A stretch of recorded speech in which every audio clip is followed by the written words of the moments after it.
stories told. Watch the fire burn away the cold.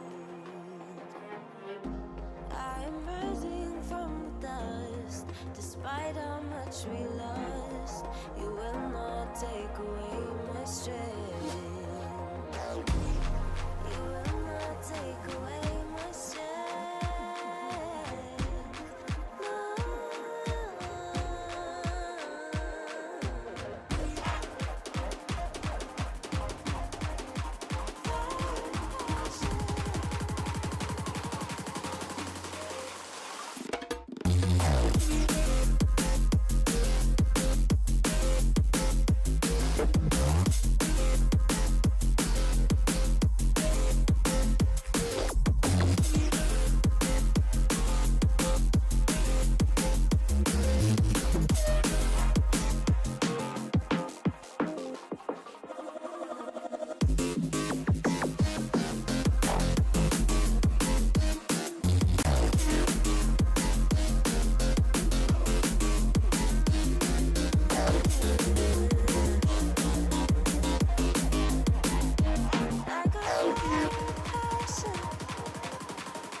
Shoulders, we're showing stories told. Watch the fire burn away the cold. I am rising from the dust. Despite how much we lost, you will not take away my strength. You will not take away my strength.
Shoulders, we're showing stories told. Watch the fire burn away the cold. I am rising from the dust. Despite how much we lost, you will not take away my strength. You will not take away my strength. No.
Ladies and gentlemen, welcome back. The curtain has been pulled, and it's time for the final day of the NLC Division Two groups. I'm Volt. With me is Yoichi, and well, we have one more playoff spot left up for grabs, Yoichi, and the top four.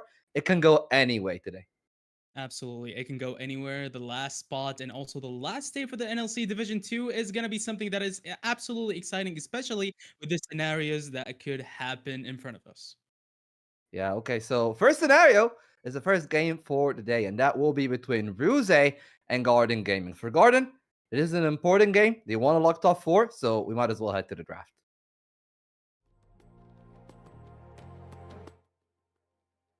Okay, so Okay. the draft is Mhm. completely normal from what I'm seeing. Like so far, it's just Talia ban, Brand ban. I hope I see some Tristanas and Corky's bans because I actually don't want to see those champions. But we're actually playing on 14.15, which means that those champions that can abuse Kraken Slayer, Tristana, are not as strong as you would hope they can be. Yeah, I mean, thankfully for Tristana, it is 14-14, so all of the new build shenanigans and all the item changes, especially the ones that are targeted towards Kraken, is going to be like a little bit delayed, but not that much delayed. Of course, like with that in the way, you can tell like the high priority picks are there. You just banned Draven because one of the things that MKL is very good on, and since there is no priority on a Tristana nowadays, the Corki is still the safe choice. It's the easiest thing for a B1. But on the other side, well, doesn't leave that many options, at least for the ADC pool, because that's what I'm looking at. I see the Kaisa ban, I see the Draven ban, I see some focus on the AP junglers, so like the Talia and the Brand. And we have a very distinct way that this can go. Of course, Tristana is inevitable, so she'll show up. But I'm kind of intrigued about which of those two teams will actually decide to go for the Zyra and which of these two will just say, hey, I can go Ivern, I can even go an AD jungler, and maybe play an AP top. Like, that's definitely still an option.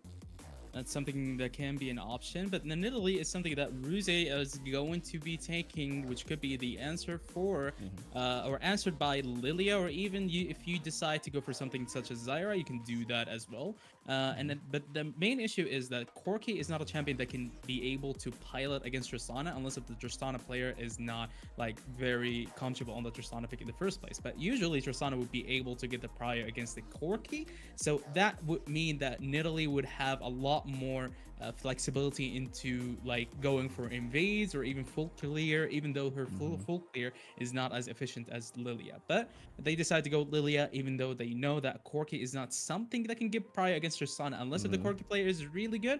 But still, that is a risky pick. Yeah, it is kind of risky. Of course, the Corki's kind of the blanket pick in mid. Same can be said for the Tristana, but the real issue here now arises in the top lane more than anything. And I think that's why we're seeing the Cassante super early on, because the iconic combination with that Nidalee has usually been the Renekton. It's not banned in the first phase. And I feel like if you're on the side of Ruse, you might as well just give it to Hippo right now. Because if you don't, it's definitely going to be banned. I know that there are still some priority picks, especially towards the bot lane, where might want to guarantee that first. But it depends on the way that you want to play. Because Panda, he's definitely been the carry, and the Vayne enables Oh. options on either end in that pick.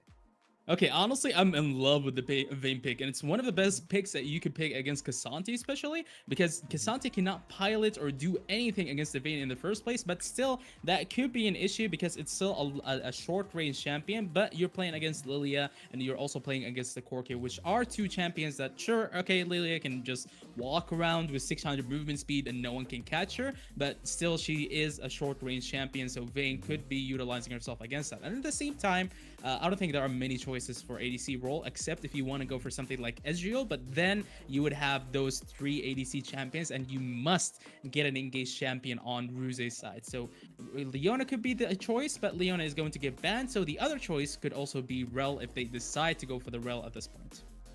Yeah, the Rel is an option, and all of this is still an option as well. So I feel like for support, you never really worry about the depth of the engaged champion pool. It's just about which one of these are going to be the ones that are banned and which one are going to be the ones that are available. It looks like Rakan is the one that's going to be outed, and that definitely leaves the ground for the Rel, which I feel like if I'm playing against an engaged support, Rel is definitely one of my preferred options because he can kite her away. Her engages are more telegraphed than easier to play around if you have the proper counterplay in comparison to something like a Kron, like a Nautilus that are much more agile and even have a lot more possibilities. And that's why we're seeing most of them banned. And with that Nautilus, well, they're 3 out of the 4.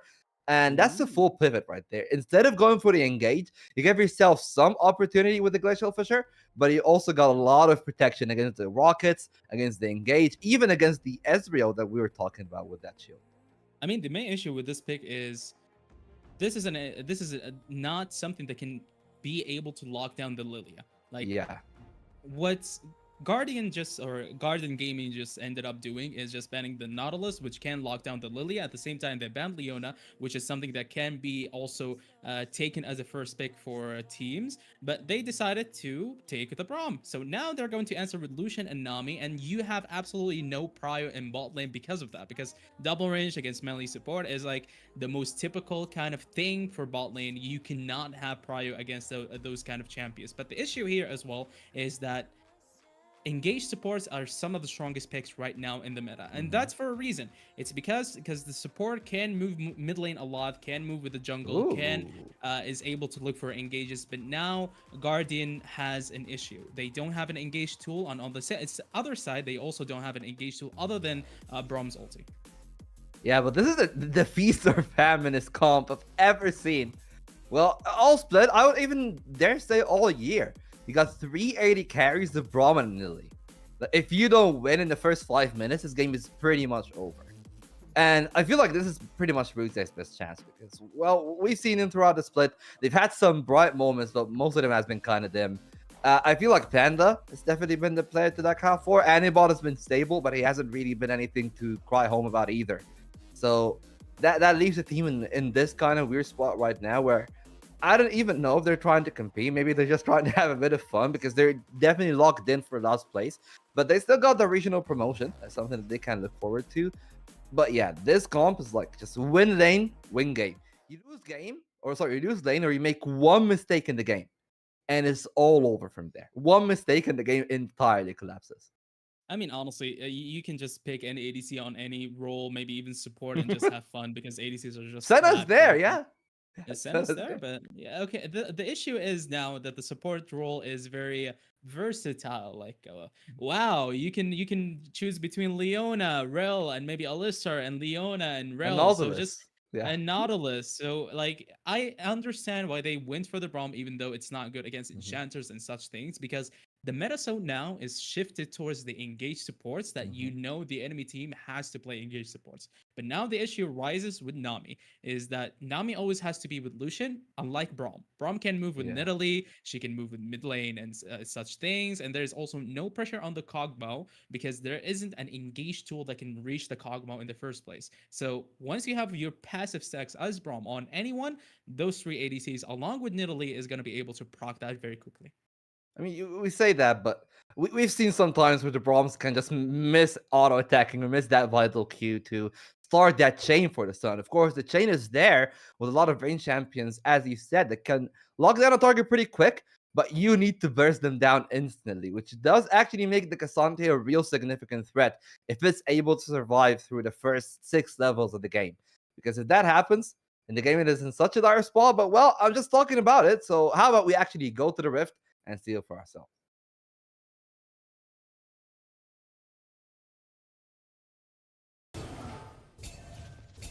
On to the Rift, here we go. 310 coming from Ruse Esports, and Guardian is going to go for the 7-6 with their team comp right now. It's a bit skeptical that you decide to go for the Nami pick, even though it's good against a Braum, but still it's not the suitable meta for these kind of champions. So the main question is going to be risen upon them is, how are they going to be able to navigate the map and face check with Lilia and Nami into the Nidalee and Braum? And that is something that we are going to have to see, especially on this game. But right now, as we see, 3 champions are stacking up on top lane because they know that there could be a potential late invade coming from the Braum on bot side and splitting the map just to make sure that Nami and Lucian do not have any comfort playing against the Kog'Maw and Braum. Yeah, because comfort is going to definitely be a big factor here. And, you know, we spoke a bit about how the airmen basically have to stick to MKL all throughout the lane and even later on.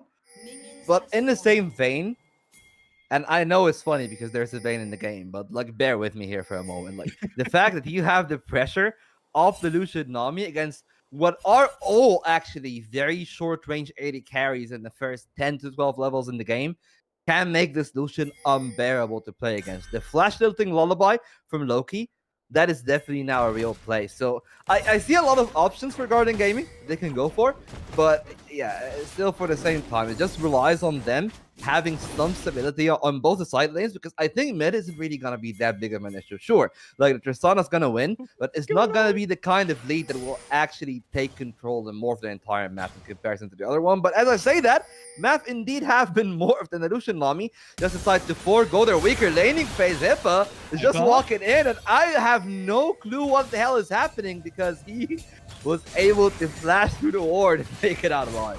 All right, good job, James Bond. Use your Ghost Flash just to try and escape that, but no. Lily and Kasate are still in top lane to make sure that you are not able to play this game anymore. The lane swap meta is actually coming in the second division of the NLC. I did not expect this, but this is actually a really smart idea because now Kasante does not have to play against the Vayne, and at the same time, Vayne is really far behind compared to the Kasante. Like, sure, okay, Kasante is sharing some XP, he's sharing some CS, but still, that is not beneficial for a Vayne player, especially when she needs those items in order to play against the Kasante. Because once Kasante gets the plated steel caps, the game is going to be really hard for Vayne. Yeah, even at that one item breakpoint that they were talking about, I feel like the Lucian Nami is much more potent in comparison to that Kog'Maw as well. So you got a lot of champions that really benefit from getting that one item. So even if you're going to be at somewhat of a deficit since you're lane swapping into top lane, which has the early 5-minute fortification in comparison to bot, which is actually going to allow Xnom and Zwei to maybe get a little bit of a gold lead already with their plates. But other than that, I feel like this is pretty much the perfect start if you're on the side of Guardian Gaming. Get your Lucian and Nami outside of their weak early start, get them through the gold, get them through the push, and sure, Ruse is going to be able to find the lead on plates. But since you've pretty much forgone that early laning phase and now you're going to recall into the actual lane, I feel like it's going to be much easier for the Lucian Nami from here on out. I don't think it's more of a Lucian Nami thing, but it's more of like Kasante just playing against the Vayne. Does not want to play against that matchup, but Lucian Nami are completely comfortable playing against the Braum and Kog'Maw. But one thing that is for sure, that is Kog'Maw has a better lead in terms of plates and golds over the bot lane of Guardian Gaming because of what happened. Like, and because of that, they can get a better item lead, just as we're seeing right now, because the recoil throw is coming from Kog'Maw in comparison to the long sword and the little ability haste item that is completely useless that is coming in from the Lucian. So whenever they well, it's ability haste, so it's something. It's a mold that glow, man. It's something that glow. It's shiny, so it must. I hate that item. I do not like. I feel like a broke man whenever I have to buy that item. So I completely hate it. But still, it's something that is beneficial more for Yuzol over Hypa. But still, the bot lane of Ruse is able to play it against the Lucian Nami now, especially because they have their recharge roll. So whenever a Q is hitting from Braum, they can completely run down with the enemy bot lane. Yeah, that can be the case. Or you can see Lucian just saying, hey, I'm better on in the early lane. I'm good for the trades, and since Xnom does not have his W up, it doesn't really have the range to contest the Lucian in these short range exchanges. So you got to play around that timing. And I feel like that's the pivotal point for that bot lane sequence, which is happening right now. But other than that, mid lane has been pretty much what we expected out of mid lane. It's just a farm fest. Nobody's doing anything really. Even the priority isn't leading to much. It's actually the Lucian Nami that were able to get their prio onto the bot side, and that means that Loki can easily contest that first cloud. And well, that's out of the way, so we're actually gonna have a real soul in this game. A real soul in the game. I'm really happy that we don't have to see the clown soul coming in either of the teams. But so far, Hypa is having a hard time playing against this Kasante, even though he's getting the counter pick because all the lane swapping that was happening made this game much harder. But now we see a fight on Panda and Loki. Yeah, MKL is looking for the angle. Exxon is pretty low, but good flash from him outside of the wall. Good dodge in the bubble, and First Blood is going to go for that Kog'Maw. Will it be the final auto? All the way missing, and the auto even does not go through. Exxon and Squly, they're both also low, but the ball in ball does not hit. They're trying to tank it, and it will be the double man swing. Loki's gonna go down, however, and it's all going for the side of Bruce. 3 kills to 2, and with that TP, the Corki's in all the harm's way, and Squidly, my Squiddle, my Squirm, but he will definitely go down unless he's able to find a great escape. He dodges the spear, he's looking for the angle, he has some time to buy, but Panda heals in the nick of time, and Anibot does have the flash, and I'm assuming the leap is coming off the cooldown, but Squidly is able to flash just before the spearhead. And at the end of the day, it was a 3-4-2. Even though Loki was able to get a double kill on the bot lane, it was a bit of a hiccup coming from Ermim on this Nami, but still, that is something that is really good for Ruse, especially because the sums that is coming from Ermin is no longer existent, and at the same time, Squidly is not going to have that flash. But there's no setup, so not big danger on both of these players, unless if a Q Brom hits, and Ermin is going to be very chunked on the bot lane, which means that if Nidalee decides that she doesn't want to go for these grubs, she can go for the bot lane dive, but instead Panda just decides to opt into the grubs on top side, especially with how much Anibot is putting pressure on Corki. Ryan Exmon now in a very good place. That Braum Q that we're talking about, it misses this time, but yeah, it's starting to be much more difficult with the Greaves in comparison to just the Warhammer on the side of MKL, but they're still gonna survive unless they actually are able to land one more Q in the bot lane of Ruse. It should be an easy time for Guardian Gaming. Nami can heal you up. You just stay for a little bit more. We make sure that Lilia is actually able to come in, and Loki can escort the next wave, or maybe not the next wave, but the wave after, by the time he makes it to the bot side, and then they can recall. So they have that as an option, but until then, they need to sit safe, because as he said, the only summoner is there is the flash on MKL, who's now relatively more healthy, but they still gotta be careful on the next wave. More healthy, that's for sure, but still, the door that is coming in from Braum is going to be something that it can absorb a lot of the damage that could come from the Nami or even come from Lucian. So that's why Xenom is just having a lot of fun walking up and just spinning on these minions and just making sure that he can dash out as much damage while pushing out, because at the same time, Panda is going to be on the bot side using that cryo that his bot lane created to try and look for something on the red. But the smite goes in from Loki, and that means that the red buff is going for the Loki, and the invade is not going to go for the favor of Panda. Well, the invade will not, but maybe the dive is an option. The recall coming in from Ermin, and that's going to be interrupted there by the spear. They got one more wave to score, but they let that one wander a bit too far astray, so maybe a second chance here. And Guardian Gaming, no TP on Ozil, no TP on Squidly, who isn't even having the best of times against the Tristana. We expected that much, but hopefully the Corki will eventually scale. And for the time being, Loki's just there, making sure that they will not be diveable. And with the Nidalee showing on mid lane, now they know the danger is over. They can recall on the next wave, and it's no harm, no foul for them. No harm, no foul. But the foul and the harm is all upon the Vayne on top lane, because the solo kill is going to be on the K'Sante. The K'Sante with the plated steel cap is going to be able to one-shot the Vayne, and at the same time, the bot lane of Ruse is going to try and look for the Bush of Death, but Panda is on the top side. Panda is going to make sure that Yuzal cannot escape anywhere, because he does not have the flash, he does not have the all-out, he only has his W and E. The E is going to make him create a lot of space between him and Panda, but that's never going to be enough to escape from the grasp of the Nidalee. Yeah, the auto attacks there with the red buff slow were more than enough for Nidalee to eventually catch up to that K'Sante. However, you know, a bit of a good dance here from Ozil. Like, K'Sante is definitely okay. Like, let's not talk about that. Let's talk about the game. He's not okay. Yeah, let's talk about the game, because the game is actually in an okay spot for both sides. Sure, the Vayne isn't really having the best of times against Ozil now, especially with him getting that chain vest on top of the steel caps. But then you look at the opposite side, you know, like you look away from the top, and I feel like Ruse is in a good spot. Anibos needs to survive here, because him dying it makes the game much more difficult. Thankfully for him, he has the jump call, the rocket. He's able to walk out of harm's way. And yeah, you know, like, bot lane is doing good. Anibot is pretty much stable. 10 CS ahead for him, and hopefully he will be able to contest 1 or 2 plays by the time that the game is, the plays are down. And other than that, yeah, I feel like Ruse has established themselves in a good position. But I'm just looking at the way that the fights will be fought from now on, especially now that Loki has the ultimate.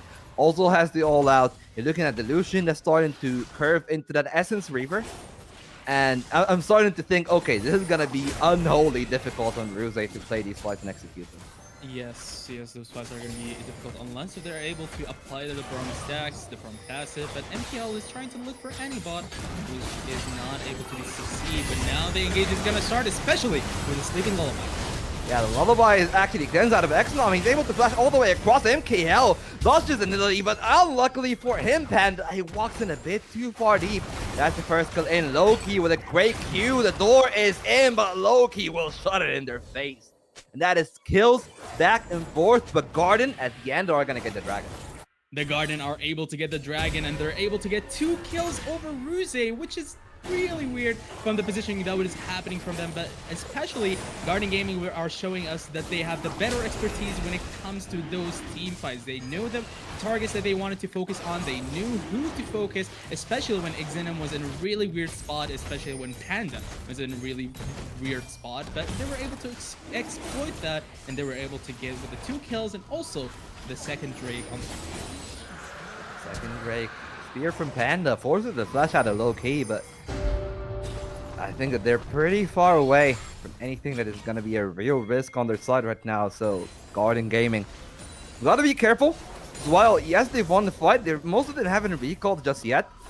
And they're trying to do so, but at the same time, Ruse is looking for Stranglers. They might catch the Lucian or the Corki here, and well, they're there. Ermin as well is trying to hold the angle, and we were talking about that Braum and the stacks being applied. They're trying to keep it up. Squidly is on 2 out of 4, but Exlom is too far away to make anything materialize. And Italy's still there in the boss side. And yeah, a relentless aggression from Ruse, but I feel like they need to make something happen now. Otherwise, their window will pass. And looks like something might have happened. Look at the spear lands. Squidly's pretty low, but he can get the extra move speed. Hopefully, he dodges the spear. He will not, but it will not be enough damage either. There'll be not enough damage, but that showcases the Panda has a lot of damage, especially with those spears that he is able to land. But at the same time, Garden are going to be able to take the grubs on the top side, which is very beneficial for them, especially if they try to want and go for sieges with the Corki and the Lucian. But still, that it can be a fair exchange, especially with the plates that is going into the pockets of Xenom. So once he gets the Bowchuck on Kog'Maw, that game can be much easier for Ruse, but at the same time, the Essence Reaver is going to be finished from the side of MPL. So that is going to be something that we have to look out for, especially when we're talking about the E combo with the E dash from Lucian, Nami, and such things. The most typical combo that is going to be able to make a lot of dents into the shield of Ruse. So that Imperial Mandate, along with the Essence Reaver, is going to make the game much harder for Ruse. Yeah, game will definitely be hard now, especially it's not even just the Lucian, it's also the Lilia that has found herself a Wild Life in addition to that Dark Seal that is kind of stacking. Hippa here could be in danger of the Lullaby. Remember, no cleanse, so it should be all over from here. There's just moments to the stack of doom, and low-key gonna be able to find that one as well. And while the place will go down, so they will not get all 5 at the top side, they're gonna trade that 1 tower for 1. Sure, the gold is gonna even out, and maybe even it's gonna be a little bit of a lead for Garden Gaming, but that does not account for the 2 dragons they've gotten throughout the first 15 minutes. That means, well, 10 more minutes or so, and we actually might have a soul for Garden Gaming, depending on how that way the game is playing now. The good news are, Vayne and Kog'Maw have finished the ball trick, which means that this is their power spike. We're talking about 2 ADC champions that are very reliant on these items. You can probably say that it's really full items, but both the range champions have the bot trick. But at the same time, the bad news are that the person that you do not want to have all these kills is the one who has all these kills. Loki on Lilia is going to have 4 kills along with the Leandries, and they have absolutely no lockdown on the roster of Ruse. So that's gonna make their life hell, especially because they don't have any lockdown at all. They only have a Braum, they don't have an Italy, maybe they can land a spear, or maybe they can land a kill on Squid. Yeah, who needs lockdown and you can just guarantee the kill with excessive amount of damage, is what Rizzi are saying to that kill in the bot lane. Squidly got gnomed, caught off guard. Thankfully for the side of Garden Gaming, it's not the biggest of losses, and sure, they get that kill, but for Rizzi, not any objectives to play around. The bot turret is already down, so they would have much rather actually killing also there and getting the tower on top of it, but it is what it is for them. It's still a silver lining at the end of the day. At the end of the day, Corky Woodley was able to get caught in bot lane, but at the same time, they're getting a lot of resources into the top side because they know Ixenum has that boss fight. So anytime he wants to try and look for a fight, along with that Braum, along with that Cogmount damage that he has, that can be beneficial for them. But now, Guardian are able to walk into the bot side of the map because they know that they have a prior and mid lane because they want to consistently and you make sure to use the advantage that they created on the Lilia to steal any of the camps that Ruse might have, just to make sure that they can choke them out of their resources and choke them out of their XP and gold and make Panda even further behind. Because now currently Lilia is level 11 compared to Nidalee's level 9, and she's 50 CS ahead as a jungle matchup, which is not something to be tolerated at all. But that shows that Guardian Gaming are really comfortable on the Lilia. Yeah, especially considering the good start that Panda had early. It was not looking like that, but now it's looking like Soul Point might be a very realistic proposition if you're on the side of the Guardian Gaming, and they actually might even have the damage. The lore is there, the Fisher as well, but luckily for them, they got the Lullaby, no cleanse, excellent on point, on Pew, but you still gotta leave that Braum for dead. I love how Guardian Gaming are playing because every time they see that Loki is gathering with them for a numbers advantage, they always use that to force anything, to look for an engage, to look for a trade, because they know that Lilia has a lot of damage. But now Vayne is in a really bad spot. She has to use the flash, and Ghost, because of the damage that is coming from Guardian Gaming, is something that is not to be messed with at all. And she figured that out, so she had to use the flash and Ghost. But now, a jump coming from Annie. Yeah, and Uzol's there as well. Even if Zway actually joins the fight back, not very confident about the chances of Ruse, and they're taking that one. Loki's taking a considerable amount of damage. Good dodge, however. Her name may not be Sarah, but she's strutting on that field. And for the side of the Guardian Gaming, now starts the dance. Of course, we talked about the range advantage that Ruse does have in comparison to the burst of the Lucian Nami with their sequences and the way that they're trading this one, but they are starting that Kentech, and Hippa's already all the way down. Squidly, one rocket is not enough, and Ovo is actually brought all the way down low. Very low health bars on the side of Guardian Gaming, and they might have to concede. It looks like that they are conceding, especially with that spear. No chance for them to contest. And Ruse, they get one dragon, almost got a kill on top of it with that spear from Panda, but they will guarantee that dragon TP to the top side, and they're still in this game, still some life in them. And that's the issue with their team comp, because it's so reliant on Lilia having the flash and sleeping Lullaby to make sure that she can catch as many people with that ulti as possible. But still, Panda is trying to look for an invade potential on the Raptures, but yet again, Loki is able to secure those camps. But at the same time, Ruse is going to be able to get the mid lane turret, but the TP that was coming from Anibal on the top lane is going to also be matched by Squidly to make sure that that turret in top lane has not fallen. But all the vision now is coming from Ruse on the bot side of the map. That means that they want to strong set the main, which it could be something that's a bit sussy. It's not the smartest idea because Tristana is really ahead in terms of CS over the Corki. Corki does not have the Triforce just yet compared to the Tristana who has the Kraken Slayer, and she almost has an avoidance. Oh, coming from MKL. Devastating combo right there. Excellent, might be called for death, and the Lilia is the one that's gonna be brought down. 800 gold for Panda. No mana, however, and no teammates as well, since both of them are critically low. So thankfully, Panda does not overcommit there, and that's a massive shutdown to Nidalee. That is a massive shutdown for the Nidalee, but it's still that does not make you even in terms of XP or even in terms of levels. But for sure, that is something that can make the life of Nidalee much easier for her, especially when they are trying to collapse now on Anibal, because MKL and Armin are going to be on top lane. Yeah, Anibal, we said that he's ahead, but his call sign for so far in this game, 19.5 minutes, and it's just thou shall not kill. No kills, no deaths, no assists. It's pretty much being a pacifist there, and Hippa feels bad as the Intofo stealing that red buff, but for the side of Ruse, really. I'm looking at the way that this is going to be played. I don't think that they can actually start a Baron, just because of the fact that they don't have a real front line. If anyone in their team tries to start the Baron, it's going to be a lot of damage on their much squishier team comp in comparison to Guardian Gaming. But the power of that squishy team comp is that you can instantly sum someone like this and burst them down 100 to 0, and then you're playing a fight. And that's the issue with playing with this team comp. You have the Nami who has to stay with Lucian all the time, but in comparison, Braum does not have to do that same thing. He can move with the Nidalee. He can look for these invades. He can always look for Lilia if she's in any way off position. And they did catch her on the blue buff, and they are able to get ahead into the gold. but now MKL is going to be using his dash to get away from the Q of the Braum, but at the same time, Corki is going to be able to secure the turret on the top lane. So far, Ruse is not going to be falling down that easily. Ruse Esports are making sure that the game is trying to be as even as possible, or even ahead at this point, but now the pigs are going to be on the Baron, and maybe we see a 20-minute Baron. You will see that it looks like Guardian Gaming, they're none the wiser. Maybe the Cork is going to be the first one in, but both the Lilia and the Cassandre are in the bot side to meet Annie bot, but the health bars are low. Remember, they are very squishy on the triplet carries. They get the Baron, but will they survive? Hippa goes vein spotting, and he's able to win that one-on-one versus the Cork. The Lucian is not faring that well either. Surely will have to fall back, and they all will. But now Loki's finally in his trade. Two-man Lullaby cleanse early, and that means the Lullaby connects anyway. Loki goes down, but MKL goes massive, finds the double, even looking for more of that triple. But Panda able to find their way away. They lose the Baron, but they win a team fight.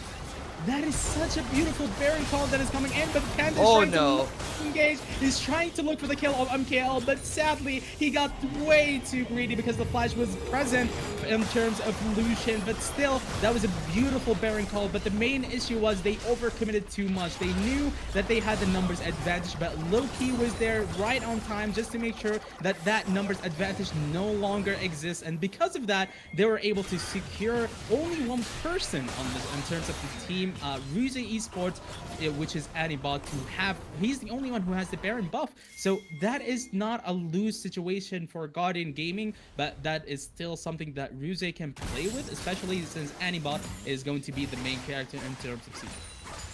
Yeah, definitely gonna be the main one in terms of sieging, but he's primarily been the main split pusher all game long. And that has been the problem for Guardian Gaming. They can't really match the Tristana one-on-one, especially with the Chris getting both the Flicker Blade and the Kraken Slayer now, even probably going on for the LDR next. You know, that's a pretty fed Tristana, despite not doing that much, but speaking of being fed, MKL is in a very good spot in terms of damage. Same can be said for the Lilia. They're spacing down Zwei, but they've basically eaten everything, and now's the time for the 80 carries to come to play. Anibot on the TP. Will we finally see him participating in the game in terms of kills? We will! First kill in for Anibot. More jumps to come in, but he's gonna be conservative, waiting because they know that also still in play. All the 80 carries are there, but Guardian Gaming, they've started the Dragon and the dance is on. The dance is on definitely for both of these teams on the river. They know that Hypa is not able to fight for this because he's very low HP and does not have any summons, but still the Drake is going to be important in terms of Guardian Gaming. But the Q land is on MKL, and we're going to see a fight now. Yeah, fight now. Fisher catches two. Will they do the damage to also? He all out abducts Anibot. Is looking for the damage, but low-key in the meanwhile will eliminate the other tank that is the Braum on the support position. Also is running away. All the commitment is coming on the Cassandre, leaving the Kelgmaw all alone to find the double for the Lilia. She makes their dreams nightmare on the side of Bruce. You cannot abandon the Kog'Maw just like that. Like, okay, you try to chase for the Cassandre who has movement speed. He's tanky, he's fast, he has four dashes, he has an unstoppable force. He has every single tool to be able to escape that like no other champion can. But at the same time, you cannot just abandon your ADC just like that. You need someone to escort him out of it, and Guardian Gaming are able to capitalize on that very easily, even though they lost the Drake. But still, Squidly is going to be able to take the bot lane turret, and Loki might try to be able to get Hypa's life, which is not going to be possible because Hypa is just going to be using his Q and E, and he created some space for himself just to escape from the clutches of the Yeah, you know what's the funniest thing in all the game that I've actually thought of right now? Sure, like Lilia's super ahead in the game, but I feel like the way that you need to play Lilia in this game, Loki has basically to think as if he's a rel every 5 minutes. because you know, if you walk into auto attack range of the Kog'Maw, Tristana, and Vayne with the Braum as well, you are dead meat. So you gotta wait your 5 minutes, wait for your flash lilting lullaby, and you just go for that big engage, and the game can pretty much be over just for these two buttons. It's not an easy task, that's for sure, for either team because they don't have any engaged tools. which means that they have to be a lot more patient with how they are fighting those team fights, how they navigate those team fights, how they can focus on the Braum or focus on the Cassante and just try to play the front back as much as possible, and maybe low-key can look for something like a flash with Sleeping Lullaby. That's an angle that they can look for. But team fights are going to be definitely very difficult for both teams because they don't have any engage tools, which shows just how precious that support engage is on the current meta. Whether you have a Leona with Hex Flash, whether you have a Rel with Hex Flash, those champions are always going to be really strong. But the all-out Oh, ew! the Cassante with a lot of damage despite Vayne having a bot trick in Kraken Slayer, a 1-for-1, but we saw just how disgusting that champion is. Cue the Showmaker rant video because that's all I'm gonna do. You know, like 200 health, he doesn't care. All out to one shot in Vayne.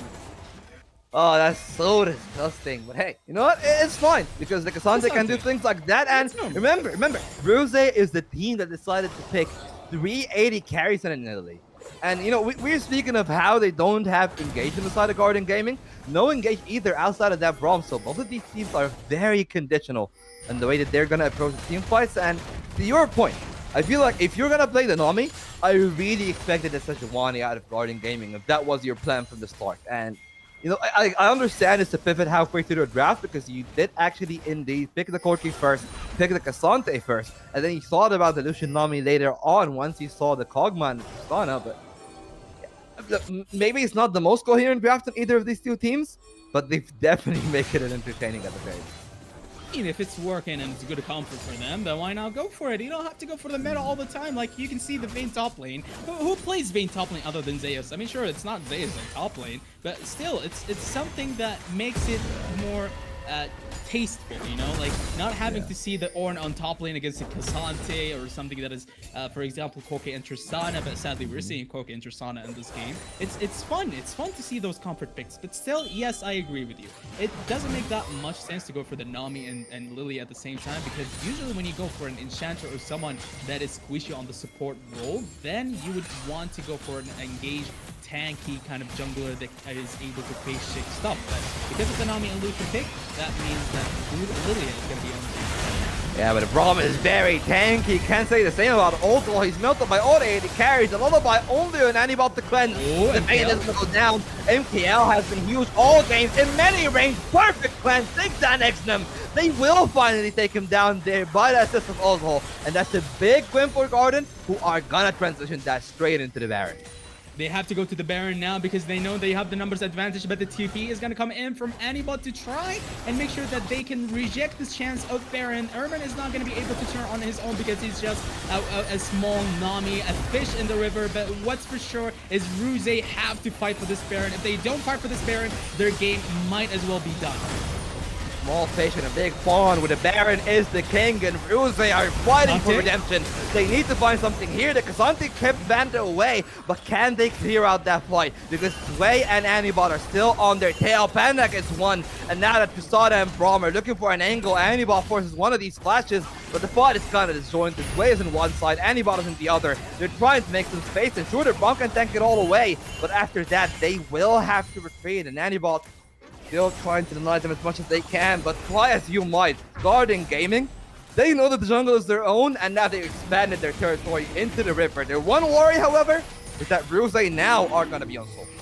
And that was absolutely beautiful coming from Yuzol's sides because he knows that the only chance that Ruse Esports have in terms of trying to steal this Baron is going to be the Nidalee. So all he had to do is just flash over the wall, try to make sure that the Nidalee is not able to access the Baron pit, and make sure that they can secure this Baron. And after they did that, try to escape with as many people as possible and not make the same mistake that Ruse made when they made the Baron call on the 20-minute mark. But they did not make that mistake. They only gave up one life or maybe two with Ermin's life, but still, that is not a big of an issue because especially your main carries are going to have these Baron buffs and are going to be able to take these raptors and make sure that Ruse Esports is going to be choked out. Oh, no, Anibot, no.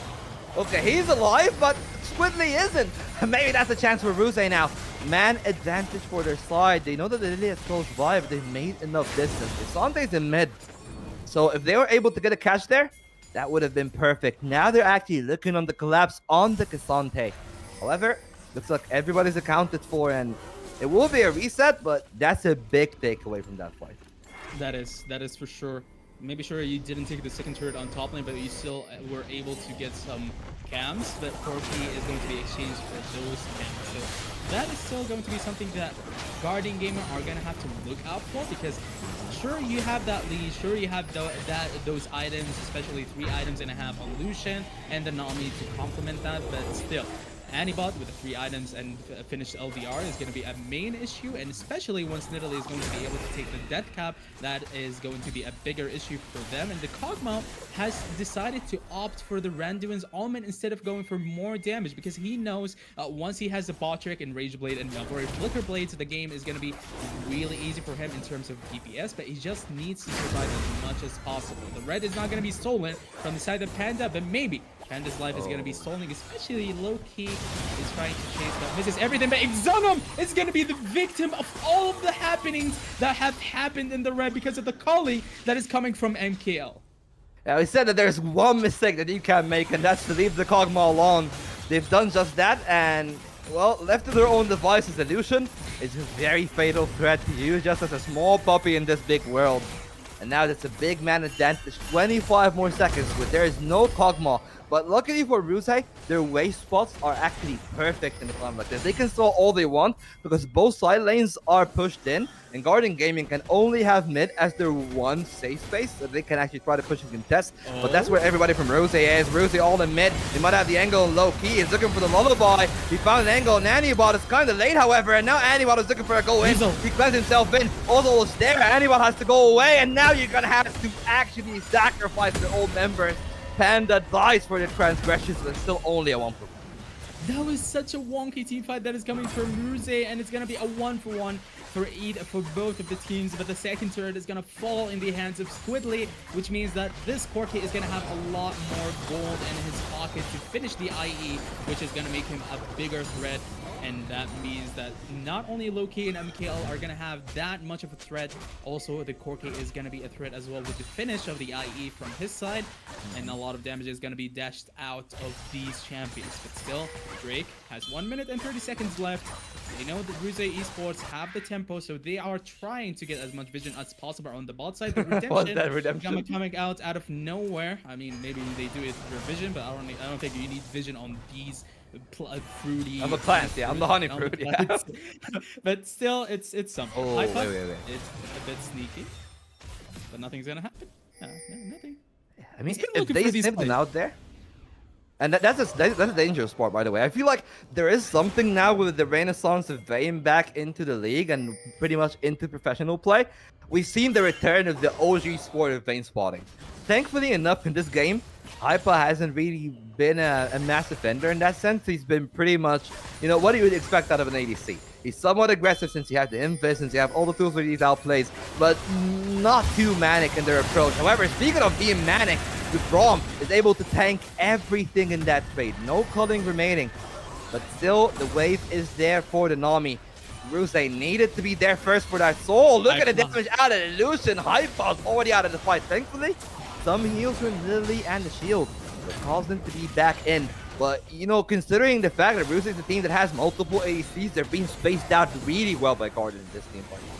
They are getting spaced out really well, and the amount of damage that is coming out of MKL is going to make it a bigger threat for them. Hypa is able to get a lot of the HP coming back because of the ball trick and the honey fruits that he was able to get from. But still, the ulti coming from the Nami that was going to be blocked. The E is coming from the Lilia as well to make sure that Zeyzal is not able to play the game as much as possible. But the Drake is going to be on the side of Guardian Gaming, but maybe because of the spear landing, they might try to go for a fight, but they decide not to, especially with the Braum not being that very high HP, so they don't want to risk anything. They take the mid lane wave, they head into the top side because they know Guardian Gaming are going to be really late to it, and maybe they are able to burst this Baron because they have the Vayne and the Kog'Maw on the other side.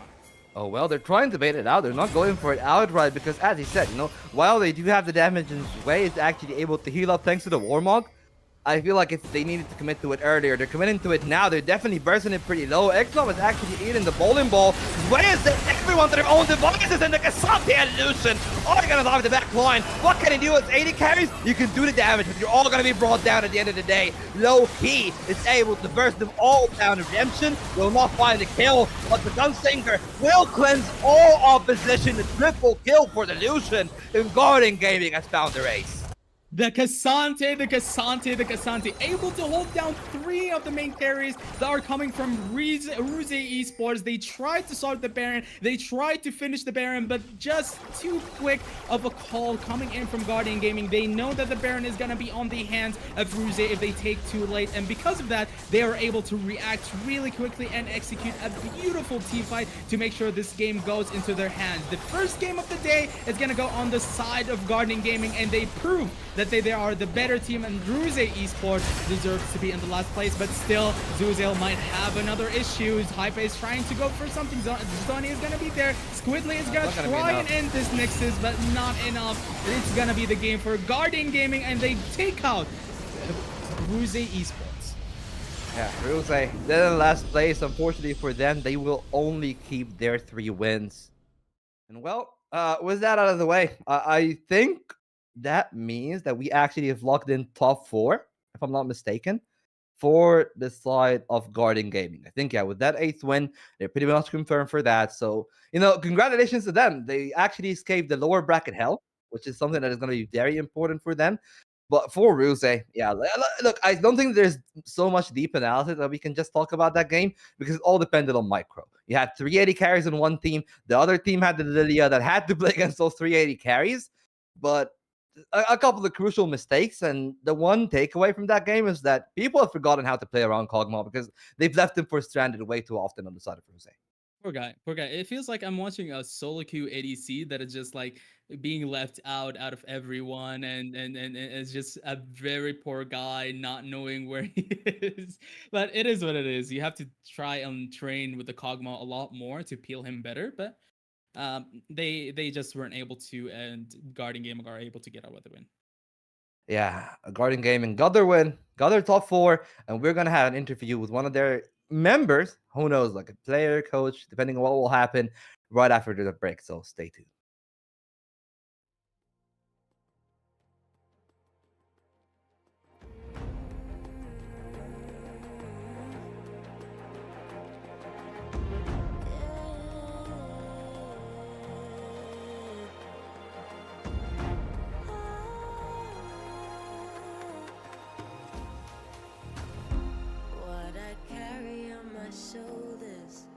Showing stories told, watch the fire burn away the cold.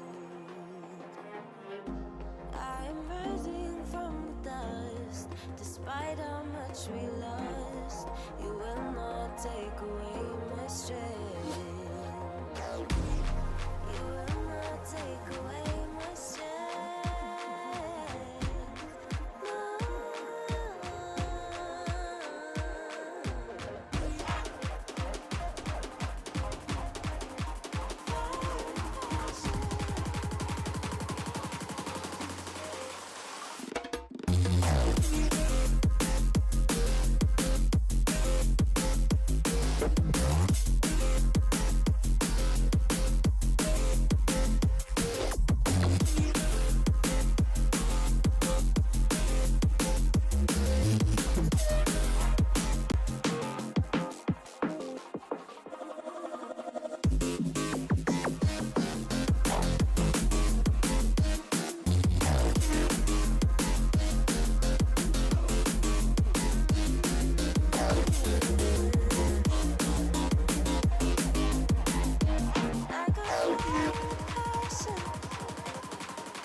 stories told. Watch the fire burn away the cold.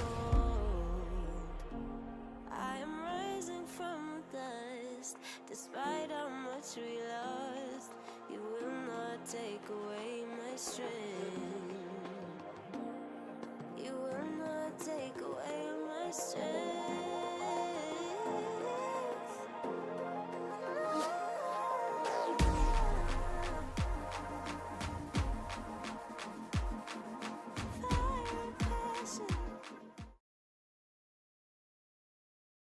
Well, ladies and gentlemen, welcome back. I said a player or a coach. We did get the coach. So, Coach Vice, first of all, welcome aboard and congratulations on locking your top 4. Thank you very much. Yeah, okay. Well, that's great. Well, heading into that game, you needed that win to lock top 4. And, well, Ruse just threw the weirdest draft I think I've seen in a while. So, how was your reaction as a coach in the drafting phase when, like, you saw the Nidalee, you saw the Vayne, and then what were your thoughts? Like on the way the draft was structured and why you actually pivoted into your own comp at the end. I mean, the Vayne, I think, just came out of because they saw our Kisante coming. So they really wanted like to play the sides with just Sun and Vayne, which I think is like a good way because like we in general like drafted a lot of champs that like won a team fight. So they just looked to avoid this a little bit. And yeah, I mean, we just dropped the Lucian army then at the end because like we felt very, very confident on it. And I think it just rounded up the comp perfectly. And yeah, I mean, we were very happy with the outcome of the draft, I think, in general. I mean, you did talk about the Lucian Nami and dropping it at the same time, but you also have to talk about us. Why did you do the lane swap meta in the first place? Because we know it's nerfed until the first recall, then you swap back and such things. Why did you make that call in the first place? I mean, I cannot go into detail that much, but Okay. obviously, yeah, just for like some early levels, it can be like very good to don't give Vayne like this early lead, and I think Lucian Nami can always like come back on Kog'Maw Lucian, so why not? Why not? If you don't like overdo it, I think it's fine. Yeah, I totally agree with that, especially with the win that is coming from your side, which was magnificent. But also another question: why did you decide to opt into the Nami and the Lilia when we often see an Enchanter support being meshed up with a jungle that is a bit more beefy? Why did you decide to go for Nami and Lily instead?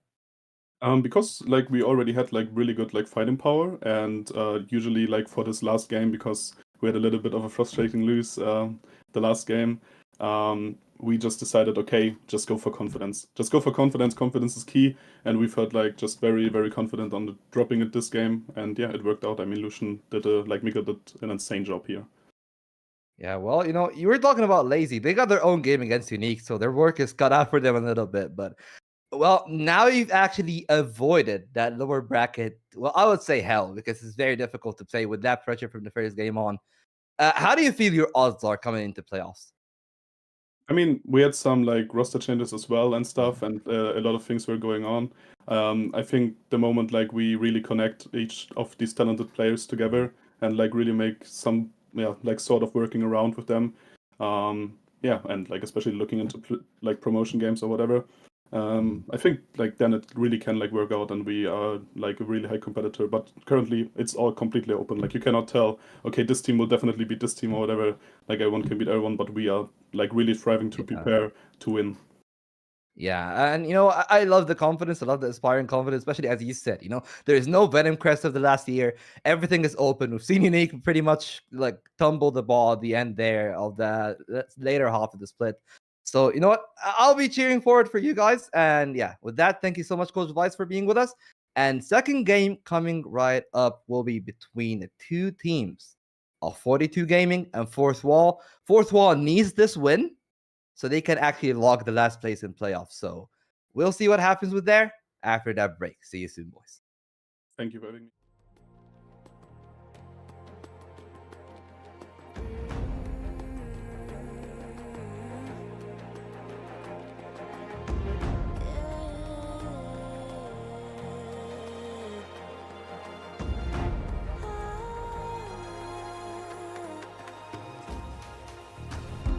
What I carry on my shoulders, showing stories told. Watch the fire burn away the cold.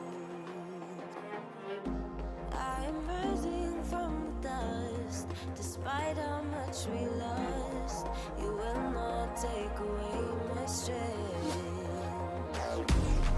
You will not take away my strength.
What I carry on my shoulders, I'm showing stories told. Watch the fire burn away the cold. I am rising from the dust. Despite how much we lost, you will not take away my strength. You will not take away my strength.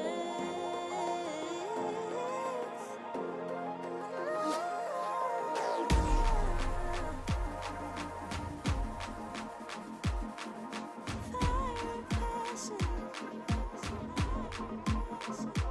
I got fire passion. Fire passion.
What I carry on my shoulders, I'm showing stories told. Watch the fire burn away the cold.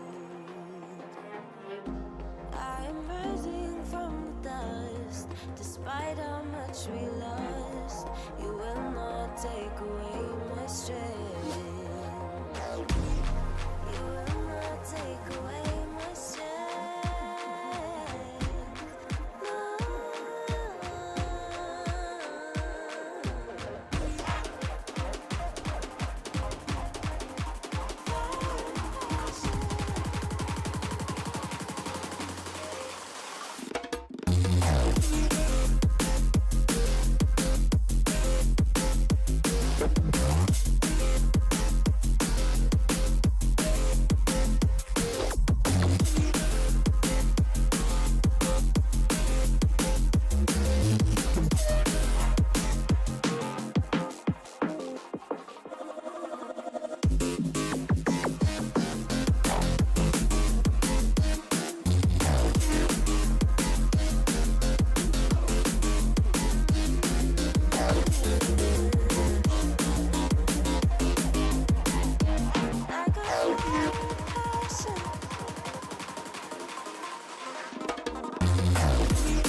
Well, ladies and gentlemen, welcome back. It was a bit of an entertaining first game, but hopefully we brought back down to earth here with the second one. Of course, the game I'm talking about is going to be 42 Gaming that are fighting for their spot at the top two, and they will be taking on the side of Fourth Wall. For Fourth Wall, this is their playoffs run.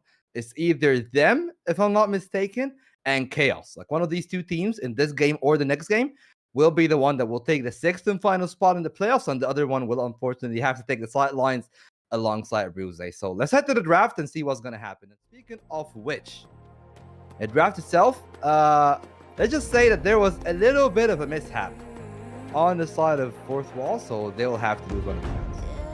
They have to lose one of the bans on one of the most important games for them as an organization to get the last spot in the playoffs, which is not something that you want to start the draft with in the first place, but it is what it is. You have to play with the cards that you are dealt with. But on the side of 42 Gaming, they're very happy with the brand ban, and they also have another ban, so they're just gonna rub it in the face of Fourth Wall and be like, haha, you don't have a ban. So they're gonna enjoy that by banning the NLC, which is something that we have seen coming from the side of the first game on Bruze Esports, but that did not work out too well from them. But maybe they're scared because Bash could be a good NLC. Yeah, I mean, Bash is definitely a good melee player, and Baomeef has also been kind of impactful on the other side. But if you're talking on the side of 42 Gaming, you mostly are talking about Chrissy and how good they are on these ADC picks. So, you know, it will kind of feel bad that, you know, you can ban out the Tristana or the Kaisa. You gotta pick between one of the two and then give the other for the two. I feel like banning the Lilia is also some priority on the side of Baomeef, much as the same that we've seen on the side of Bash, since I feel like Bash is treated that catalyst for a lot of what Fourth Wall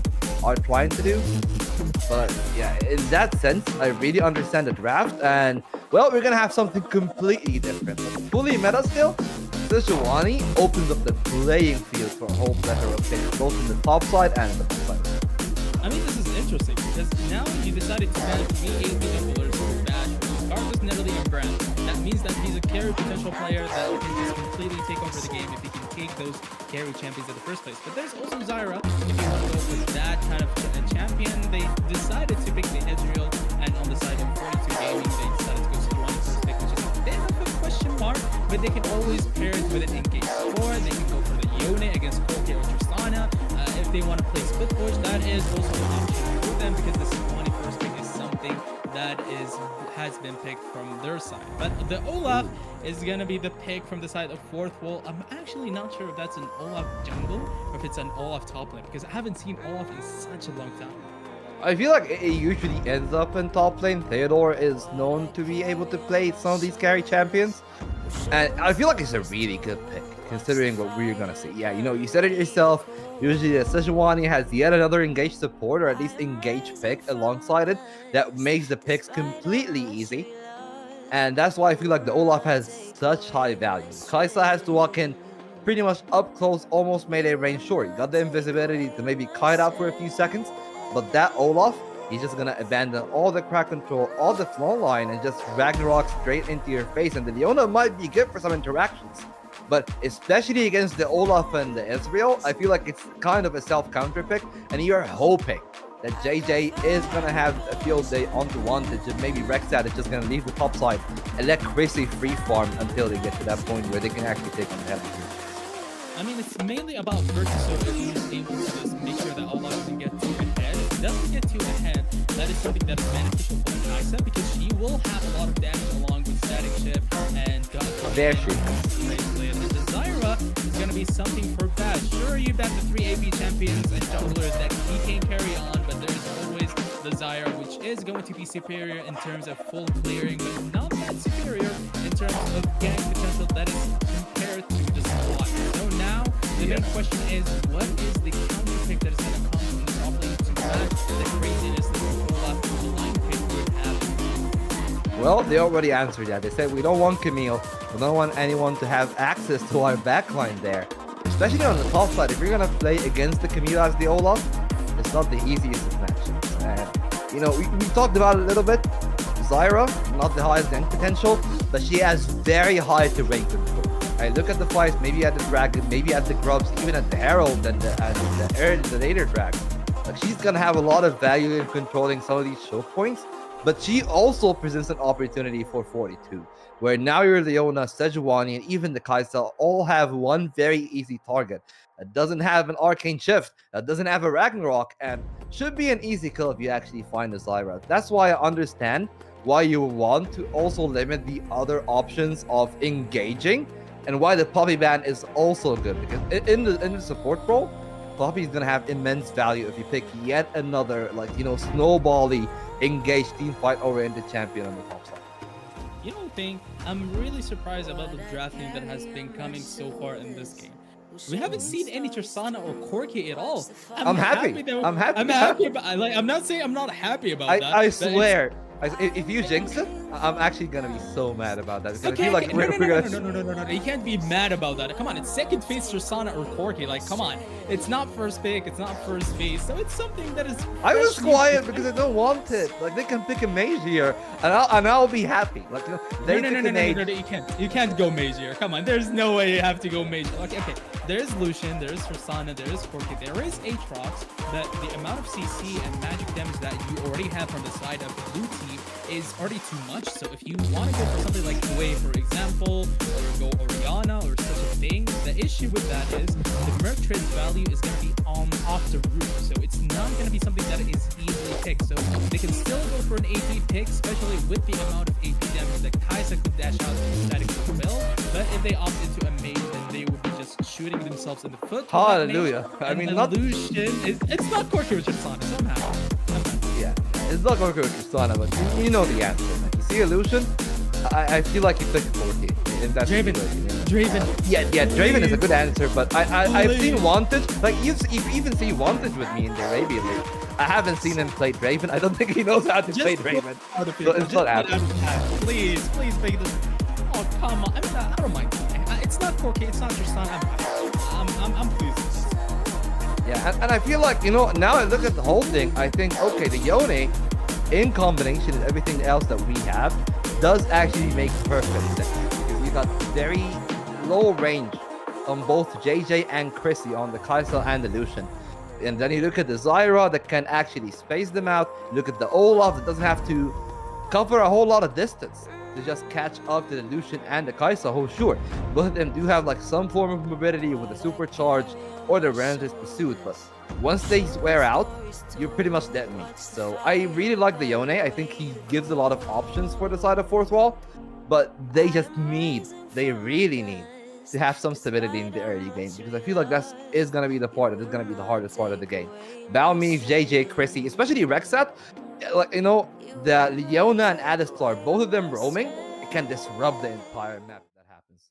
I mean, honestly, Leona and Alistair. I mean, a main reason why the engaged supports are so strong now, because those two champions, once they arrive at level 6, they don't have to be with their ADC anymore. You can just roam around like headless chicken. You can look for anything in the side lane. You can try to look for collapses with the jungle. You can just give your ADC all that solo XP and create numbers advantage on the other side of the map. Especially since both Ezreal and at the same time Kaisa do have some kind of escape tool, whether it's the Killer X6 coming from them or the Arcane Shift coming from Ezreal. So because of that, it gives more space for their supports to roam as much as they want. Unlike the Kog'Maw, who we saw in the first game, completely abandoned by his support and just go like, hey, good luck to you, man. You can do it. I believe in you. And just getting completely demolished by the enemy team. Yeah, but we've seen how much damage the Lucian can do with the Nami in the last game. Now we'll have to see how much they can do on their own in the mid lane. Of course, as we said, up against that Yone. And I feel like, we haven't touched on the Yone that much, at least in the laning phase, as far as it goes. And, well, with the build that we've seen, I know that you hate it so much, that D-Shield, Second Wind, Fleet Footwork, and just, you just take It's- all the poke, you don't care about it. It's disgusting, but at least it's a Yone pick. It's not an ADC on mid lane, even though I'm using it in solo queue. But still, I really want to see those fresh champions that are not just hitting you from 2 kilometers away and having 800 HP at level 1. I don't want to see that. I don't want to see absorb life Yeah. trades and such things. I just want to see some good gameplay in mid lane. Hey, we might as well have that, as we will actually go down to the Rift and fourth wall, everything to play for. It looks like that they've come up with all their trump cards for it. And any second now? 1 second. Okay, so wait. So how about this? While we transition in, Yoichi, how do you feel about the game? Like, give us a prediction. Like, if you've seen the two drafts, Ah, how do you feel about the fourth wall change? Does it hmm. actually make it to playoffs? Uh, I mean, it depends mainly whether they are able to make Olaf ahead or not, because it depends on two things. Okay, whether the solo lanes are able to get ahead or even at least get even, or if Zyra is able to get to full clear tempo and such things. But the game is ready. We're going to go into the Rift.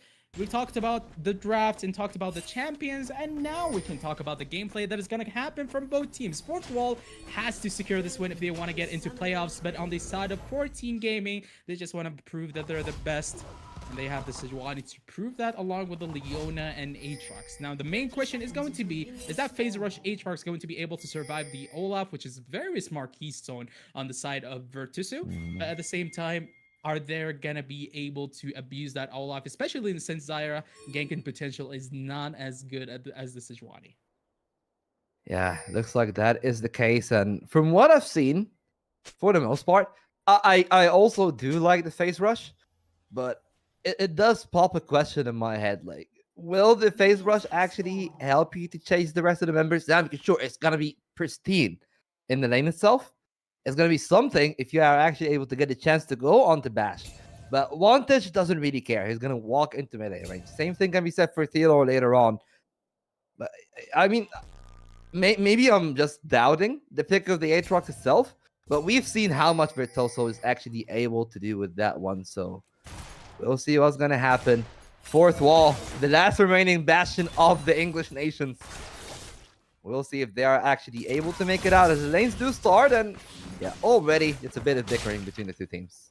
A little bit. Especially from Theodore with his Qs. He knows he can zoom the Aatrox, and he's abusing that fact because he's just an angry Viking. So he does not mind doing that kind of thing because the phase rush is not going to be easily procced from the side of Virtuso. And because of that, it makes him get a bigger lead on top side. And at the same time, on the bot lane, 42 is able to get a better or a couple of good trades, and which go in to secure the level 2 lead for them. And that's something that is good for the side of bot lane or for 42 game. Because so far, Theodore is just abusing Fortisso completely on the top.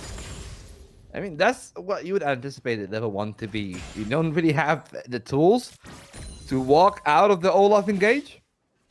So if you're the Aatrox, you just want to survive for the first 4 or 5 levels, and then once you have enough points in your Darkened Blade, and you have the dash as well to try to space it out a bit, that's when the Aatrox actually plays the lane. But yeah, levels 1 through 4 is definitely not easy, and we're seeing Virtuoso just being absolutely bullied here by Theodore, who is having a good game, is having a good time there on the Olaf. But the real question is, when push comes to shove, will he be able to raise down Chrissy and JJ and Abel? They're going to be able to do that. But so far, Zyra is going to be able to make her full clear on board. 3 minutes, 4 seconds is a really good time on Zyra. She's going to go into the top side of the scuttle because she knows that she doesn't have the prio on mid lane, nor does she have the prio on the bot side, because it's just how the matchups works, yeah? Lucian has the prio on mid lane, and Kaisa and Leon are able to get the prio on bot side, and she knows that, and Bash knows that, and he's gonna go towards the top side to look for something on the mid lane until the scuttle spawns, because he was so fast on the clear, and once he gets the scuttle, then he can decide whether he wants to try to look for a gank on top lane, because Aatrox is slow pushing into Olaf, or maybe he just resets and gets a better tempo on Sejuani, because Sejuani is still on the scuttle compared to the Zyra who's just finished. But now, Zyra is gonna be on the top side, gonna be on that bush. Maybe she looks for something, but the phase rush is gonna come from Virtuso, and so the gank comes from Bash.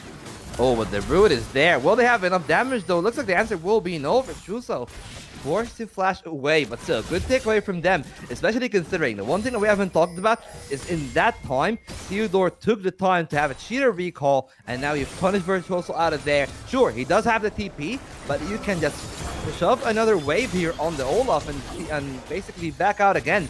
And you've won the TP war of attrition just off of that one gank. Won that. But so far, Sejuani has the tempo in terms of jungle camps because she was able to reset much quicker than Zyra, because Zyra just went towards the top side to look for a gank, but she wasted the flash of Aatrox. But because of Aatrox and the fact that he has an item advantage with the TP that he has, because Theodore doesn't have a TP, that means that he can easily crash this wave, and Virtuoso just doesn't lose that much in comparison to Theodore. Maybe he loses a couple of XP, but still, he was able to crash the top lane wave, and now both junglers are aware of where the enemy jungler is, because both of them know that both of them started top side and they're pathing into the bot side, and the second clear is going to make them know that both of them are going to be around Raptures and Wolves because of the pings that are coming on the Rapture side of Sejuani. Things that came out onto that side, the Dragon already down on the Rift has announced their presence as the Inferno is going to be the first of the elements that are available. But yeah, as he said, also off the TP, didn't lose too much. But now without a flash, I'm definitely looking out for where the wave will be positioned for level 6. A lot of movement here from 42 Gaming. They want to catch Vantage because they know that this is the one timing where they can actually catch the Yone and maybe force a kill. A lot of things towards that side. They have control over that one part, and Virtuoso is doing their damn best to stall out level 6 as long as possible out of the field.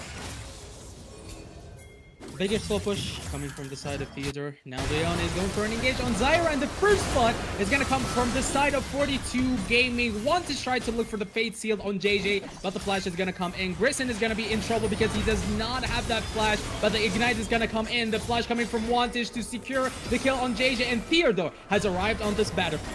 Well, he has. He does have the Ragnarok, but I don't know about the damage. You're walking into the Leona, and it's easy work for the side of 42 Gaming. They find one. They're looking for the next, but look at how much the Olaf is doing. That's a double kill. Still healing out. He's still a very angry Viking, and he will take his call back.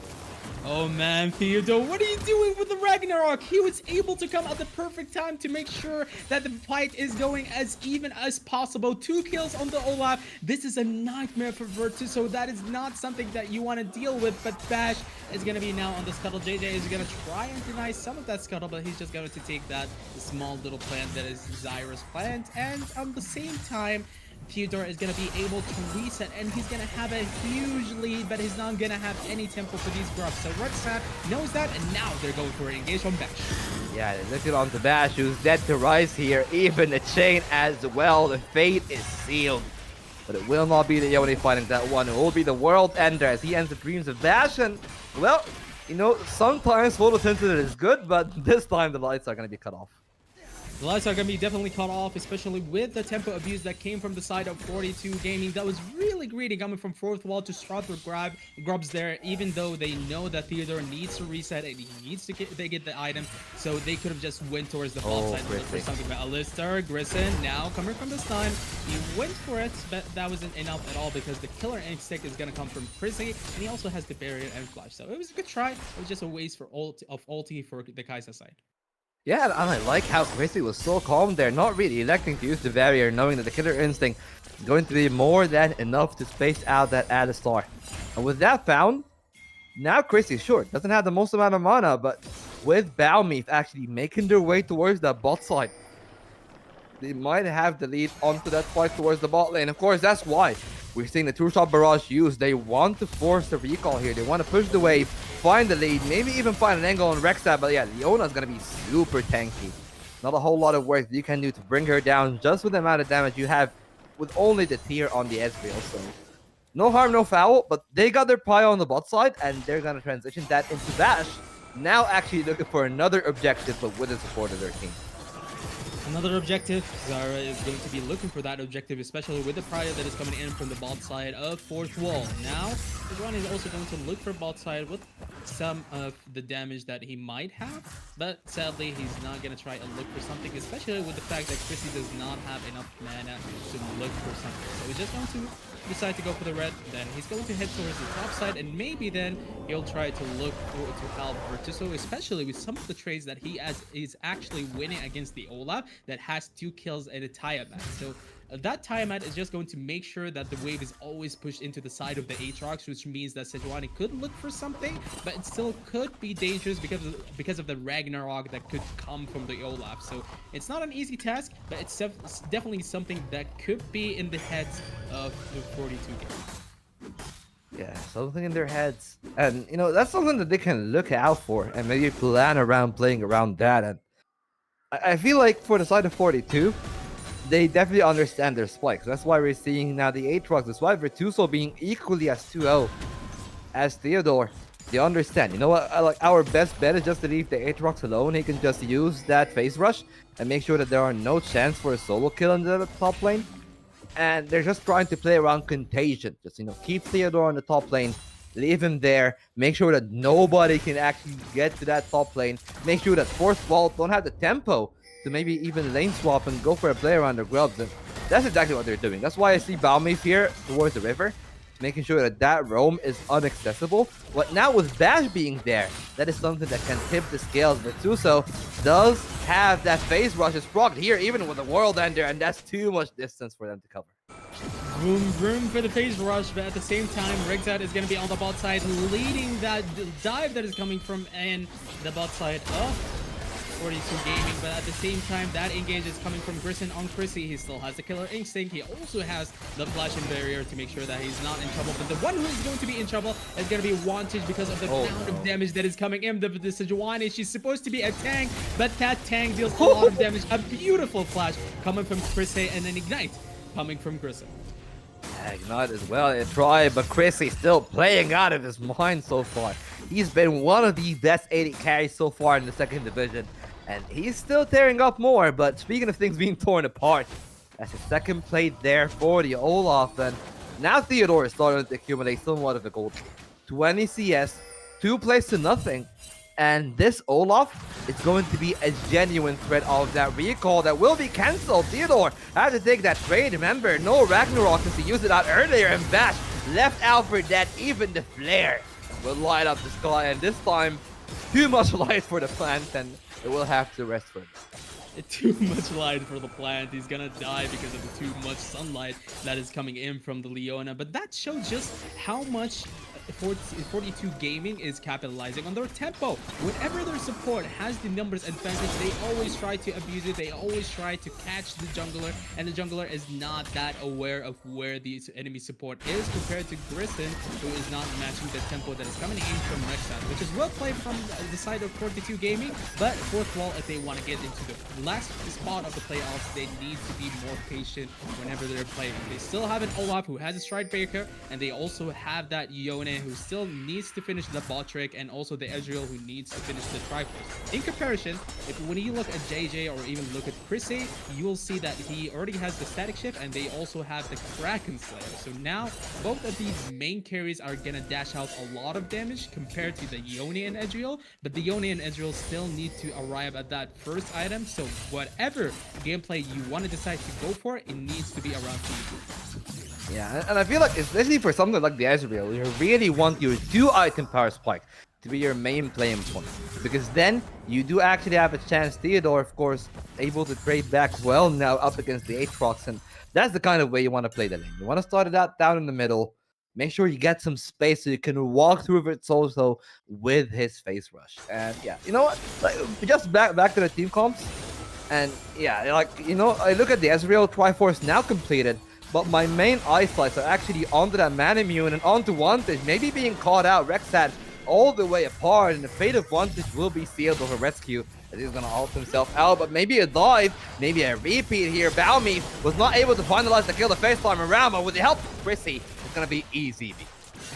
The problem is when 42 Gaming are doing all this gameplay on the bot side of the map, they're not responding on the top side just yet. Like, sure, Grissom tried to look for something on the bot side, but it wasn't quick enough. They didn't read the play quick enough. Now they are reading it by taking the plate on the mid lane and reacting to it by also taking their Gromp on their top side. But the plates that are coming in into Lucian's pockets are still way too much, especially if he can take this turret before the plates fall off, which he will be able to do, and 10 seconds are going to be left onto the Drake. So now 42 Gaming are in the lead, and the main question is going to be, are they going to be able to use that lead to capitalize on it and try to finish out this Drake and stack up on Drakes? A massive lead onto JJ, as we were talking about the 2-item spikes. The 1-items are completed on everyone on the map, a lot of 2 supports. But in that case, fourth wall, they know that they got their items, and they're just gonna say, hey, we don't need to contest against 42. We just let them have theirs, we have ours, we already got the Drake, so we just want the Herald, and I'm pretty sure their one hope will be Just pop that tier 1 in mid, and maybe then we can play around the jungle fights where I feel like the Zyra is going to have a much easier time in comparison to that wide open river and lanes that she's continuously being caught on. So hopefully, maybe Bash then will actually be able to have some agency in the fight, because so far he's just been the victim, not the perpetrator. The victim, that's definitely going to be the case. But maybe the victim is going to be Balmith. But this is Ronnie now. The Alistar still has his ulti, but now the engage is going to come in from Bash. Yeah, they come out with everything, flashing into the True Shot Barrage, and Rexad suddenly in harm's way. One auto attacking Grissom is going to nail that one down. And that's yet another kill for Fourth Wall, as they're still making it costly. And all that gold lead, it has been equalized. And remember, they still got the Herald, so they may even be able to tip that in their favor. Theodore on the bot side, the Herald on mid, and yeah, Fourth Wall are eating good. That was way too ambitious coming from the side of 42 Gaming. Lucian needed to reset after taking the bot lane turret, but they engaged coming in now from Sejuani. Oh, the fate sealed completely goes awry, and JJ had a chance with the culling to make hard work out of it, but he got caught on the root. He almost died. Vantage misses that mystic shot off of that flash, and 42 Gaming ended up surviving what is a very dangerous. Fourth Wall are just abusing the mistakes that are coming in from 42 Gaming. Like, the engage that happened from the side of Sejuani was way too ambitious because Lucian needed to reset because he had a lot of gold from the plates that he got and the bot lane turret that he got. But at the same time, Fourth Wall were able to get the Olaf on the bot side, and Rexta is going to also be in trouble because he cannot escape even though he uses ulti because he does not have the flash. That is another overextension coming from the side of 42 Gaming, which is really weird coming from their side because they need to play around the Lucian who has a lot of items and also play around the Kaisa. But so far, Fourth Wall are just abusing the fact that 42 Gaming are in danger, and Chrissy is going to be also in danger unless if the TP is going to come. Well, TP is going in from both ends, but Theodore does not have access onto Chrissy. He's able to walk away, able to see the damage from Pursuit, so Bash is gonna stun the tankiest member. Balmith does not look too tanky, however, as Bash is able to wail and bail him down. Restolz is looking for any chance, but it's gonna be the end of the world ender. And Fourth Wall, they're making their way through, and I can tell Tactic is in chat and he's sweating bullets. What is happening from the side of 42 Gaming? They're just crumbling on all fronts. Chrissy was just in a really weird spot in that push, trying to hide from the fact that Theodore is able to smell him in the first place. And now Fourth Wall are able to get the second turret on top lane, which is going to make Ezreal even further ahead, which is not something that 42 Gaming wants in the first place. And this is not on the list of lunch and such things that is coming from 42 Gaming. They were playing the early game so well with how they were creating tempo advantages and numbers advantages with their support, but so far in the mid game, Fourth War are just reading them like a book, and the Glacier Prison is going to be coming, is going to come on them. Yeah, Clinton used for one. He actually dodges the stun on the flare, but Death to Rise is Bardax. Yeah, you know, the unicorn slide, then looks like he's dead. Maybe it's just come a little bit, you know, delayed. He just added that one. Of course, the Ezreal, you know, it's not the biggest of victories because they weren't able to push the tower afterwards. On the opposite side, it's actually Fourth Wall that's getting all the push in mid and bot lane. I mean, Fourth Wall so far is just having the better read on the map in terms of mid-game. They're reacting to every single play that 42 Gaming are trying to make, and they're reacting to it and creating even bigger advantages from it. So it's not an easy task for 42 Gaming against Fourth Wall, because Fourth Wall so far are really hungry for that last spot in the playoffs, and it's showing from this game. But so far, now they are in the lead. That could switch up at any moment, especially with the end of Kraken Slayer and Essence Reaver coming from JJ's side, but also because 42 Gaming are trying to look for Zyra and also trying to look for those Raptors, but at the same time, Theodore on the bot lane is going to be really ahead on the Aatrox, and it's showing. Even though Aatrox has the phase rush, he cannot just duel him one-on-one, mano-to-mano, because that champion is just ridiculous. He just gets angry, and you cannot no longer fight against him. Yeah, speaking of ridiculous, one of the biggest spikes in the entirety of League of Legends is going to be Bardax on the Ezreal on the 2-item spike with the Muramana completed, which is very close to completion. He does have the Warhammer, does have the Longsword, just needs the last 1,000 gold on top of it to finish that 2-item spike. And, you know, I feel like if you're Fourth Wall, this definitely feels like, hey, this is the time to fight. You know, the Ezreal is almost on 2 items. You get him to 2 items, you get the Yone to 2 items, and this is the recipe for you trying to snowball the game. Also, this map movement is really weird coming from 42 gamers. Like, you know that Lucian and Kaisel both have the 2 items, so that means that because of the Yone and Ezreal not having those 2 items, you could have contested the Drake and you could have done something against them, especially because the Mora mana is still not present from the side of Ezreal. But they decided to opt into trying to go for a cross map, try to look for a catch on Wanted, but Wanted is just respecting that by going for the longer route instead of just walking into that death bush that is set up by the Sejuani and the Yona and the Kaisa. But still, a bit of a weird map movement coming in from the side of 42 Gaming, having 2 power spikes and not contesting that objective. But maybe they didn't have the better tempo, they didn't have any vision set up, and that's something that they could have fixed. But so far, Fourth Wall are just completely abusing the tempo lead that they have to just keep up the vision, make sure they can secure the objective, and make sure that they give enough vision for Theodore to play as much as he wants. Well, Theodore has been playing plenty, but this time he might have been caught. Thankfully for him, he got the plan. He elected both members on the bush, so easy work there for the Olaf. He just gets out. He wasted all the time there for both JJ and for Toso. That, you know, they left the wave at the top side for this. They left the contest of the Baron for this. They had weaker numbers. Sure, Theodore doesn't have TP, but the Olaf is going to be very strong in a one-on-one, and the Olaf is close by. That means that Rek'Sai has to be very careful. The extra movement speed does not matter if it's going to be locked down the whole way. Flash in, but everybody's catching up, and that's going to be a final kill. Rek'Sai called for the 4th. That is a final kill or first kill coming from the side of Fourth Wall. They could try to start the Baron because of the Zyra that they have and the amount of damage that they have with the Ezreal, but still they don't want to risk it. They don't want to make a Baron flip, and instead they try to zone out 42 Gaming from this mid wave, and they succeeded in doing so. And maybe they try to start this Baron with the plants, with the helps of the plants, tanking that Baron damage and then just looking for a turn, because Grissom is in the bush, have to face check 42 Gaming to make sure that they never give this Baron. But the ulti coming in for Alistar, and the fight is going to start from Alistar. Yeah, they tried to take down Grissom. It was tanked the whole way. The Baron was already down. He's able to flash away. However, Theodore will not survive the onslaught. The rest of the team will. That's 4 members alive with a Baron. A life well worth it, and I would definitely say that this was a good death for the side of it.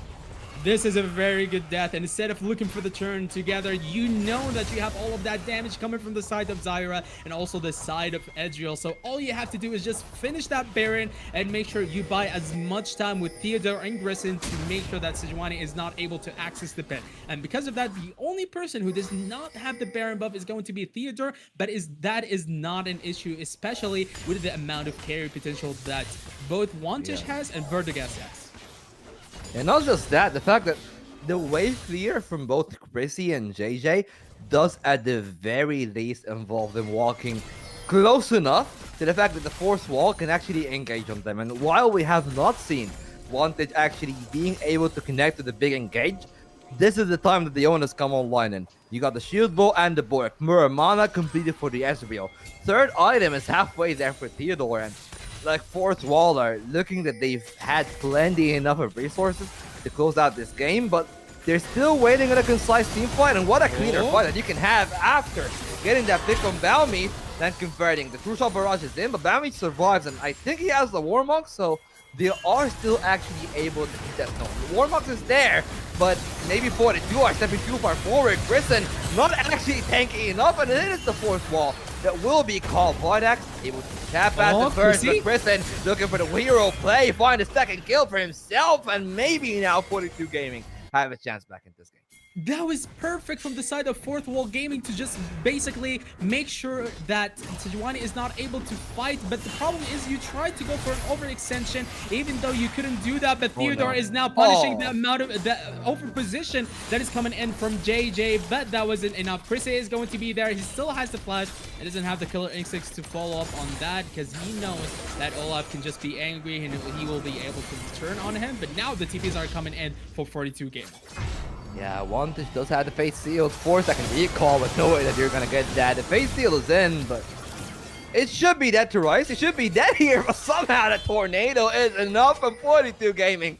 They wasted all of that time, all 5 members, and even a couple of ultimates here. But they did not get the kill. Wantish does have TP, but now neither the ultimate nor the flash.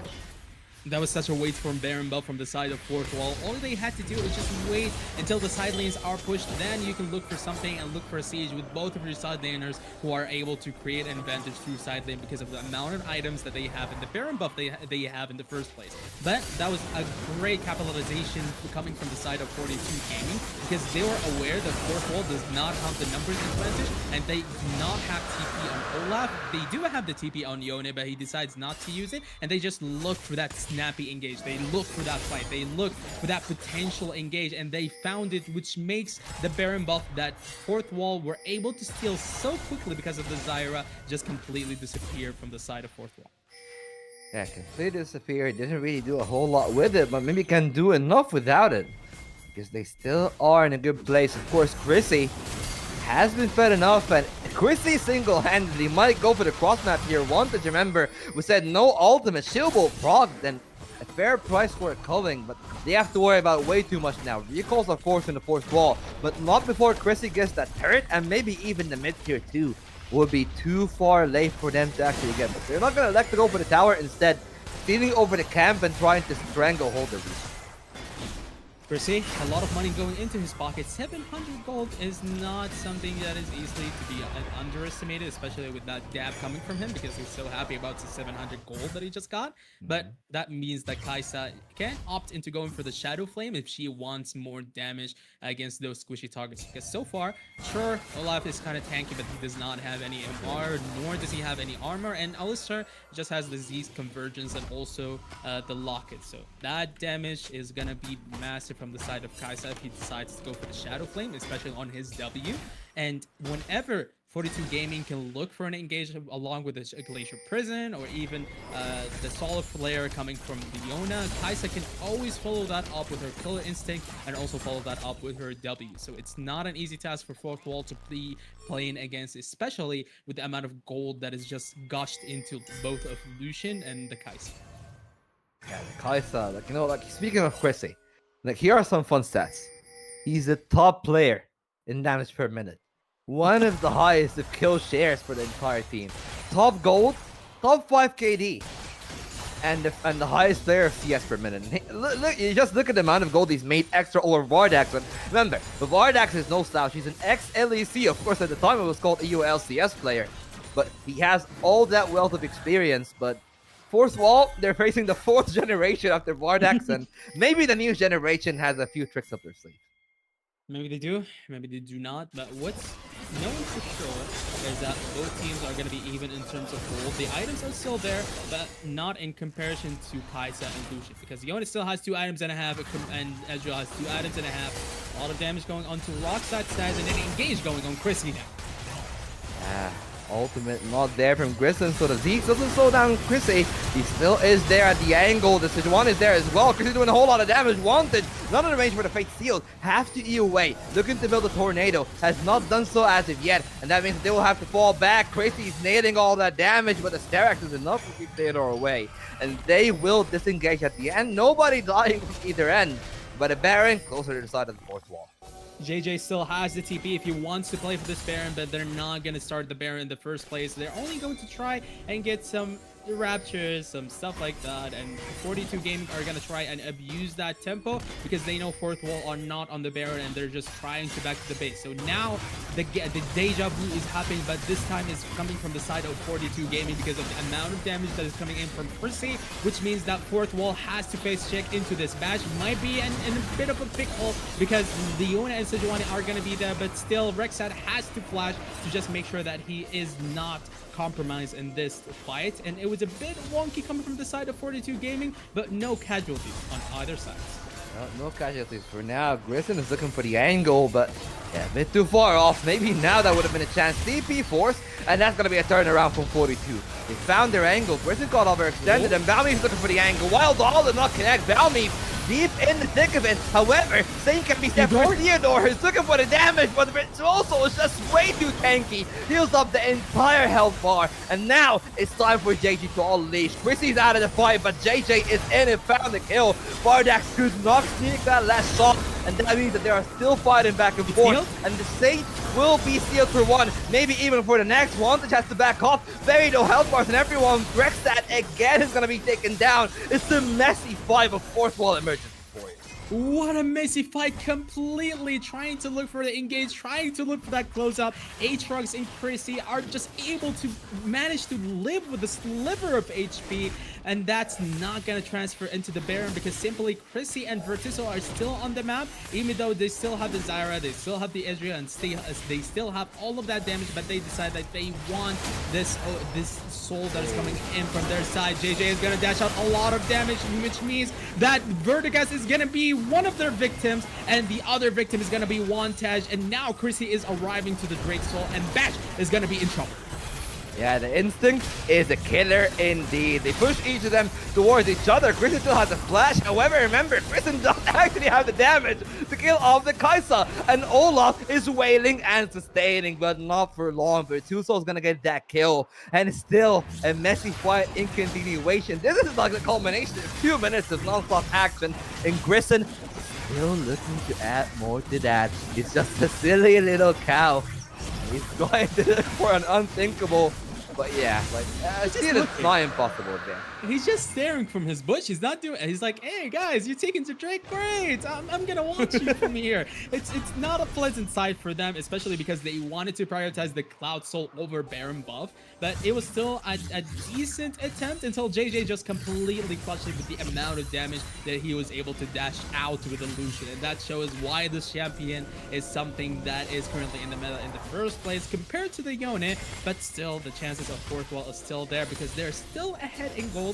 The main issue still is there, which is that the main carries of 42 Gaming are much more ahead than the main carries of fourth wall, because you look at Theodore, he tried in the last team fight to look for Lucian, but he did not have enough tankiness, nor did he have enough damage to get rid of JJ, and JJ just completely melted him. And at the same time, Chrissy is going for the death cap, which means that any time Theodore tries to go for the front to back or tries to dive into Chrissy or JJ, the amount of mobility that they have in their kit is going to make the mission impossible, and the amount of damage also that they have is going to make Olaf completely melt.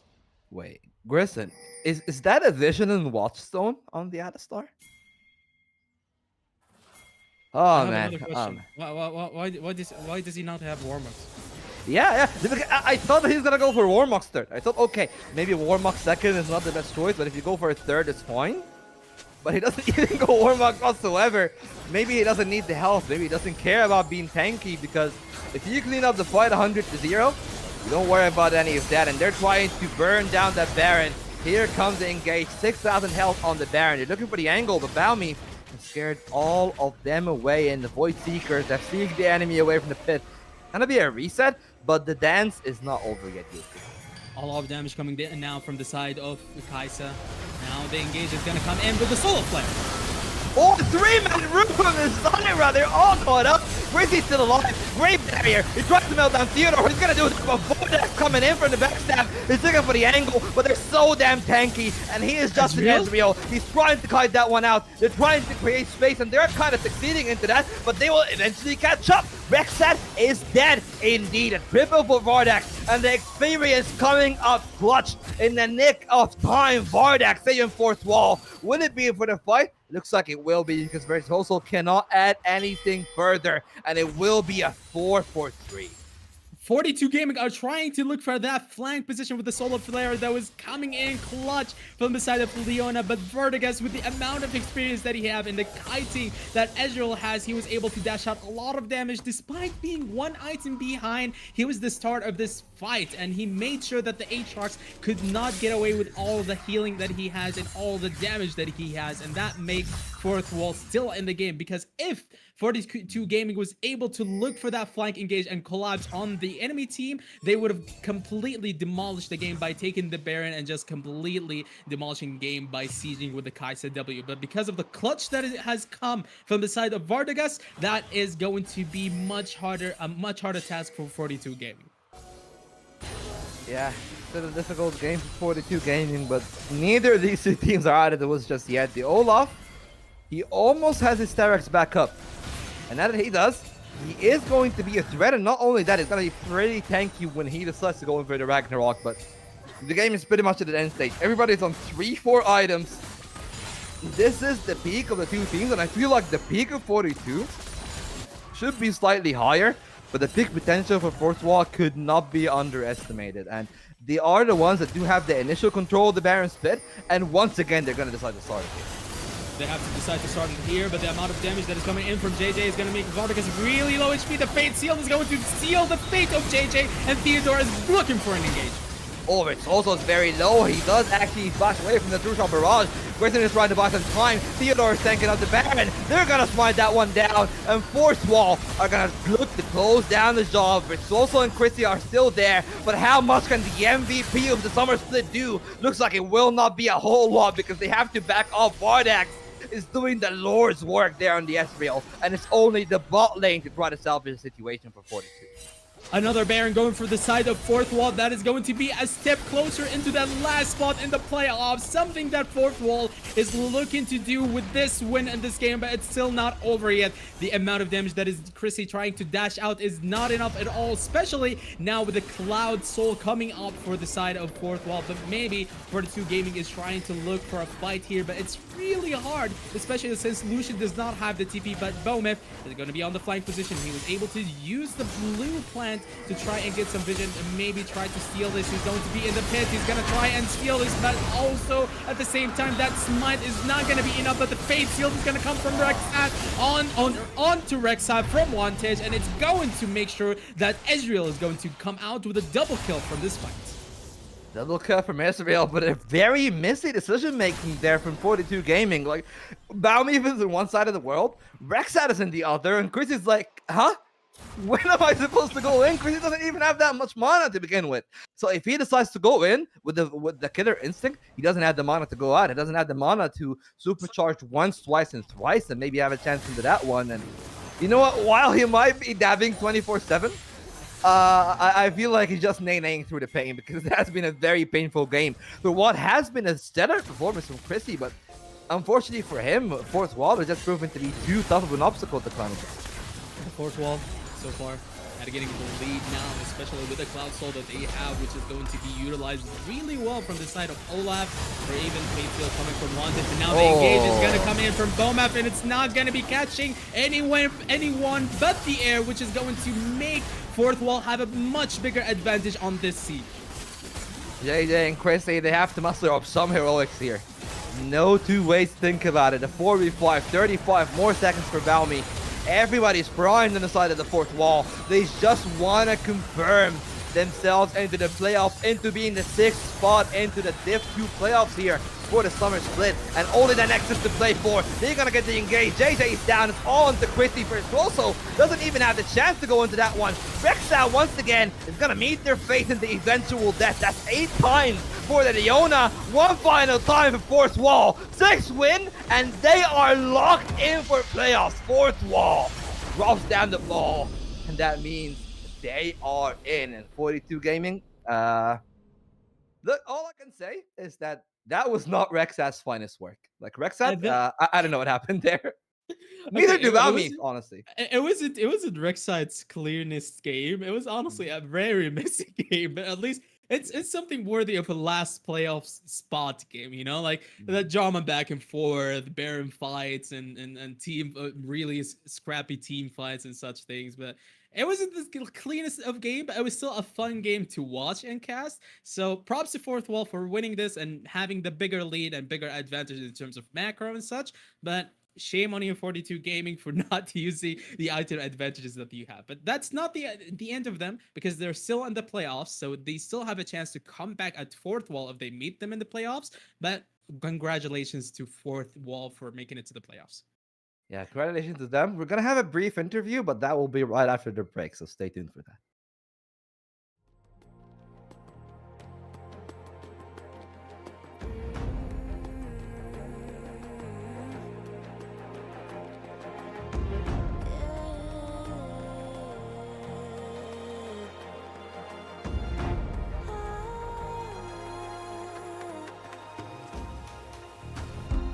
What I carry on my shoulders, I'm showing stories told.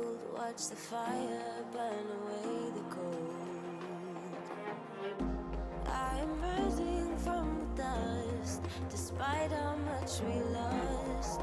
You will not take away my strength. You will not take away my strength. No.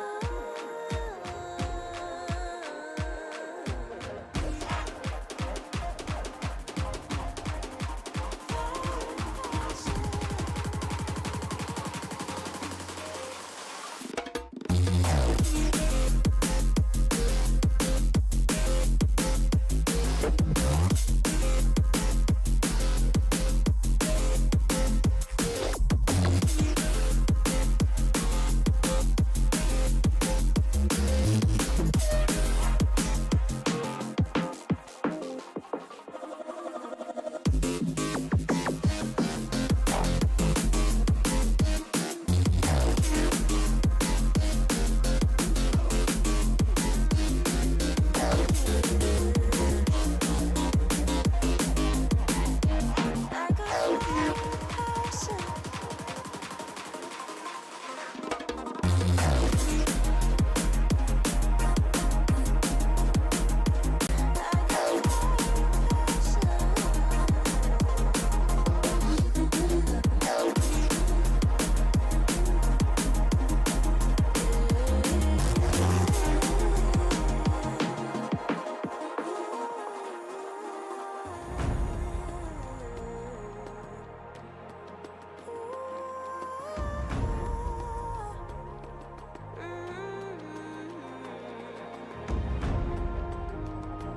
What I carry on my shoulders, I'm showing stories told. Watch the fire burn away the cold.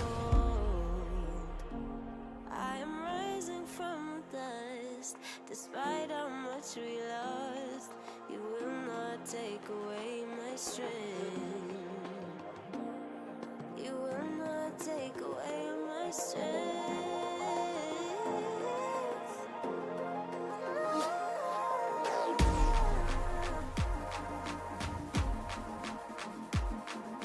Fire passion.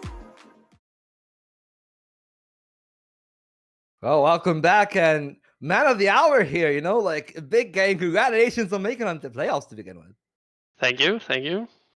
No, I'm pretty sure that some people, like Taxvic specifically, is gonna be following all of that game. But I just want to take it over to you. Like, you know, I felt like that was such a confidence play to just blind the Olaf, have that energy. So, did you feel confident in winning that 1v1 on the top side? Yeah, I do. I always, when I lock these kind of champions, I am confident, and I think that's like a big part of it. If you want to lock these champs, for sure, you have to be confident enough to play them right. I mean, the main question is that confidence is stemming from what exactly? Because we haven't seen many Olafs, whether you're looking at other leagues or other ERLs, you don't see Olaf blind pick in that kind of manner. What made you think that, oh, I'm going to go Olaf and I'm going to go full Ragnarok on him? What's the main reason? Hmm. I think well, the main reason I played a lot like in solo queue, and it is one of my Oh. most played champions. I just think I play what I find funny, and I think that skill checking enemies is fun, and like I'll keep doing that, right? I mean, hey, at least you're not a dirty range top laner that plays Varus or Vayne, so I'm very happy to see that at least. There's some Giga Chat energy that I'll enjoy seeing at the first place. But another thing is, after securing this playoff spot, how confident do you feel going into the playoffs, even though you guys had a bumpy start and going into now the last match and needing this win and going into the playoffs finally? I mean, I think for the first time in a long time, we're actually the whole squad is gathered, and I think that will also show in playoffs. I think once we get some scrims going, and I think we will for sure deliver some results that are like that people will not expect from us. So yeah, I'm fairly confident that we will do well in playoffs. Yeah, well, you touched on that. You know, you said the people expectations are going to be pretty low. Of course, understandable since you're the last team that locked into playoffs. But what are your own expectations at Theodore? What are your goals when you're going to walk into the playoffs in 2 weeks? Well, for sure, I wanna keep skill checking enemy. Like if we're talking about gameplay, I wanna skill check enemy opponents, top laners for sure. If they want to sit and play Casante 10 games, I can't be asked. So I hope someone will pick some exciting picks, and we will have fun for sure. Okay, look, I'm a man of the fun. I'm a man of all that things, and you did deliver an entertaining game on the top side, and you played it pretty well. So, thank you for the game, and I wish you the best of luck in your run in the playoffs. And you know what, Theodore? Once again, congratulations on making it to the playoffs. And with that, we will have one more game. We're supposed to carry the weight of the world if you lost, but now it's going to be inconsequential. But at least for chaos, it's going to be inconsequential. But it still has some weight for the other side. So the final game of the day will be queuing up right after this break. So stay tuned.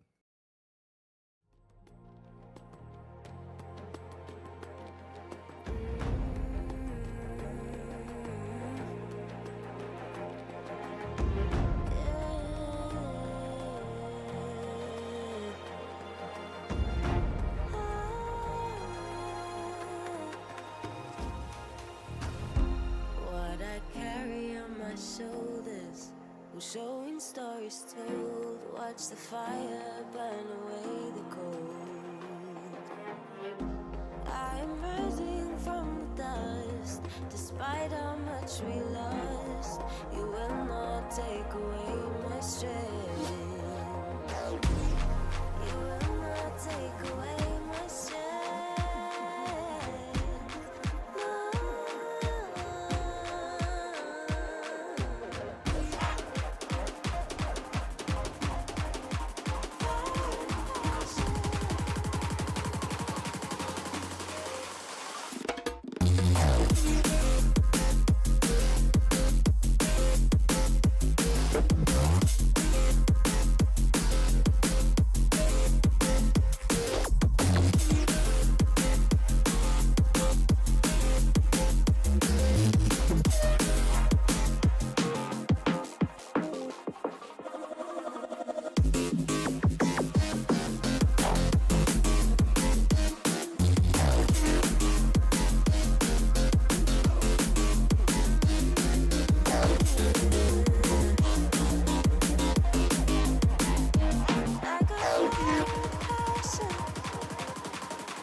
What I carry on my shoulders, I'm showing stories told. Watch the fire burn away the cold. I am rising from the dust, despite how much we lost. You will not take away my strength. You will not take away my strength.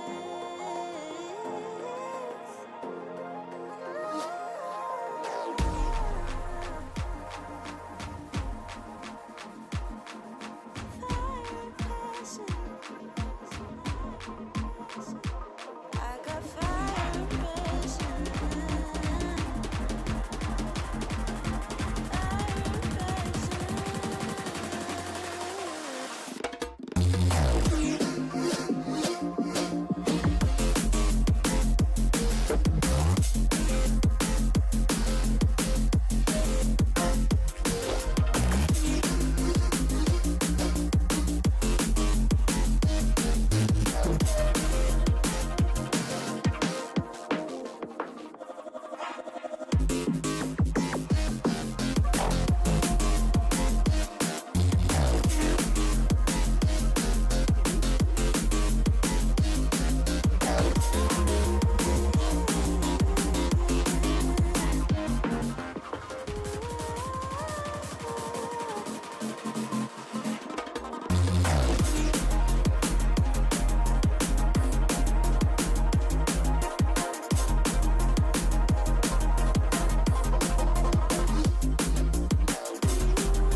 stories told. Watch the fire burn away the cold.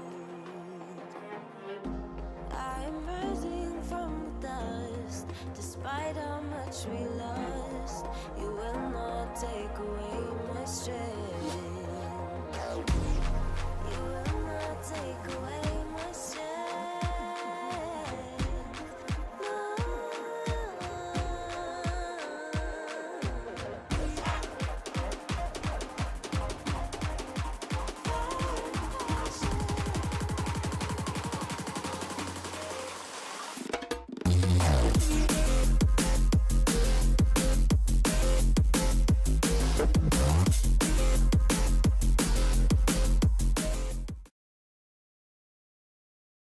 Well, ladies and gentlemen, this might be the curtain call because this is the final game of the group stage of Division 2 of the NLC. And you know what? We've had the ups, we've had the down. We pretty much confirmed top 4 and confirmed who's going to be the 6th team in the playoffs. So, unfortunately for Chaos, this game means nothing. Fortunately for Rich Gang, this game also means nothing because they logged in the first place. So it has absolutely no bearing. It's just two teams playing against each other and being like, hey guys, how about we have some fun? How about we play Zed versus Zed and blind pick and such things? Because they know this has no meaning at all. But the draft started. We're going to be watching it and going into it right now with the transition, the beautiful transition come from the Northern League of Legends Championship. And the Tristana band is going to be on the plate. So I'm glad we're not going to be seeing that in this for fun game, or I hope it's going to be a for fun game. I mean, it could be a for fun game. I mean, if you're on the side of especially Chaos, you know, you're kind of annoyed at what happened in the game prior because, you know, if 42 Gaming definitely had what it take to maybe contest top 2 or like at least contest first place, because if they got the win, they'd also be at 9. And then, you know, Rich Gang is like, we might as well win. But now nothing is completely at hand. And Chaos, after having all their hopes into being, you know, we're the fanboys for 42 Gaming. You know, 42 Gaming let them down. So. I mean, it is what you it can see is. it. You can see it from Theodore's smile. Like while he was interviewing, that smile was just cracking up. He's like, "We know we messed up with one of the teams, and it's definitely going to be that team." So I can't even ask Tristana bans, Ivern bans, nothing too like suspicious. Maybe they. No one is gonna have fun. No one is gonna have fun. No one is gonna have fun unless if they decide to go for Corki first pick. Please don't go Corki first pick. Just have some fun. So have some humor. Go Teemo. Go Zed. Let us enjoy this. Teemo. You boring guy. No, Lucian is actually fun. No, Lucian is actually fun to watch. What do you mean fun? He's one of the Exodia. He goes with Corki and Tristana and Lucian. Look. Here's what I will say. Tristana and Corki are much less entertaining to play. Who would you rather watch as well? Like somebody who's slingshotting 24 times, 30 dashes, one-shot cullings, or would you rather watch Tristana just press the same 2 buttons every single time? Just jump in, press E. Or even better, the lane combo, E auto, and you win the trade. Oh, I love Tristana Corki matchup. Just Tristana jumping in with W and Corki using Valkyrie to get out. I love that so much. But what I also love is the Maokai pick because we're gonna see a boring game. We're not gonna see a Lee Sin or Zed or anything like that. It's just there we go. Oh, thank you. Just as I said that, they also locked in the Zillia, which is never normally locked in from any player or team because he's just a really useless champion. Unless if you want to go Hecarim and go like, for example, Maokai top lane and Hecarim, then that could be a vroom funny game. I mean, there's also the very crazy possibility of just taking that Zillia mid lane. I mean, you know, it's known in the EU. So some players like to bring some crazy stuff, and Gwen Blind can look like crazy. It is crazy, but yeah, it is one of the things that Typical likes to play. So we're just sticking to that. You know, we're just having fun. We're chilling out theme, and now Rich Gang has one more pick to go for. And yeah, I feel like it's always the mid laners that don't have any fun, but everybody else is just basically whipping out their comfort now. Exactly, especially the top laners. If they want to play Rage top lanes, they can do that if they want, but they decide to also go for the Nautilus pick against the Zillion. The Malphite is hovered from their side. The Zed is also hovered, which is something that I want to look for. It's fun, but at the same time, let's talk a bit about Gwen. Gwen could be played between jungle and top lane, but it's mostly dependent on the summoner spells that is coming from Slice, because Slice wins the Ghost Smite, which is usually done when you want to play the Gwen in the first place in the jungle. So that could be something something that we could be looking out for. The Lucian could also be flexed between mid lane and ADC, so nothing is too clear from the side of RG, unless if it's the Nautilus, because we know Nautilus is not doing B. You're not gonna put it in the mid lane and just play Nautilus full road. It's gonna be support. It's Nautilus support. Is it Zilean mid lane? Is it Zilean support? I have no idea. Yeah, and that's what makes it somewhat fun, is that the Zilean does have options. Of course, Zilean Ash was a very notorious lane, like in the earlier season. You talk season 3, season 4, that was, the time where Zilean still had, I think, his bomb as a point and click ability, but they still have the same possibilities. They just toss a bomb, you toss a volley, and you insta-win the trade no matter what. And they're trying to make sure that Lucian comes down to the bot lane by all the other bans that they're throwing. Of course, that is out of the way, so no fun for us. No fun on the Yone. No fun on the Kalista. I'm happy that the Ezreal is gone. Don't go Malphite. No, just go AP Malphite. Yeah, go AP Malphite. That's gonna Maybe be fun. I'll AP Malphite. I would love to see Malignus. Yeah, sure. AP Malphite, that could be fun. But just don't go Malphite full AD. If you want to do it, just put Gwen on top lane and just completely cut him down. Like, come on, dude. Yes, thank you, Vayne You're again. saying yes? No, Yes. no, Why Renekton? Oh man, look, at least Chaos are trying to go out with a bang. We're gonna pick the team comp that has the picks, it has the Zilean to have the high outplay potential, especially since you're trying to play for the Nautilus, and Nautilus is very aggressive. You want to go for those picks, but Zeri Lucian, that's a very potent duo, a duo that is usually hard to catch, but with the Renekton and Maokai, I'm not the biggest believer. Triple ADC again, twice in one day. Like, please, not? guys. Why not? It's the best role. It's the best champions. Then ADC mains are gonna be like, "Boo, our role Just is pick so Kai'Sa weak." though. I want to see Kai'Sa top. You want to see Kai'Sa top? You're gonna see the Grekus top. That's ridiculous. Oh yes, I love when the okay, Cassandra. Yeah, Theodore would be proud that he actually won that game. I don't know. Like, hey guys, we're having fun this game, right? Why are we taking Cassandra Renekton matchup? Come on, guys. It's fun. The last pick is surely going to be something fun, right? It's gonna be something nice against Lucian. Ooh, Akshan. Akshan could be something. I would love if he wins Draven instead of the. No, okay, sure, man. You want to have I guess fun? we're gonna have. Yeah. No. I don't want to have fun anymore. I'm seeing Azir Maokai just.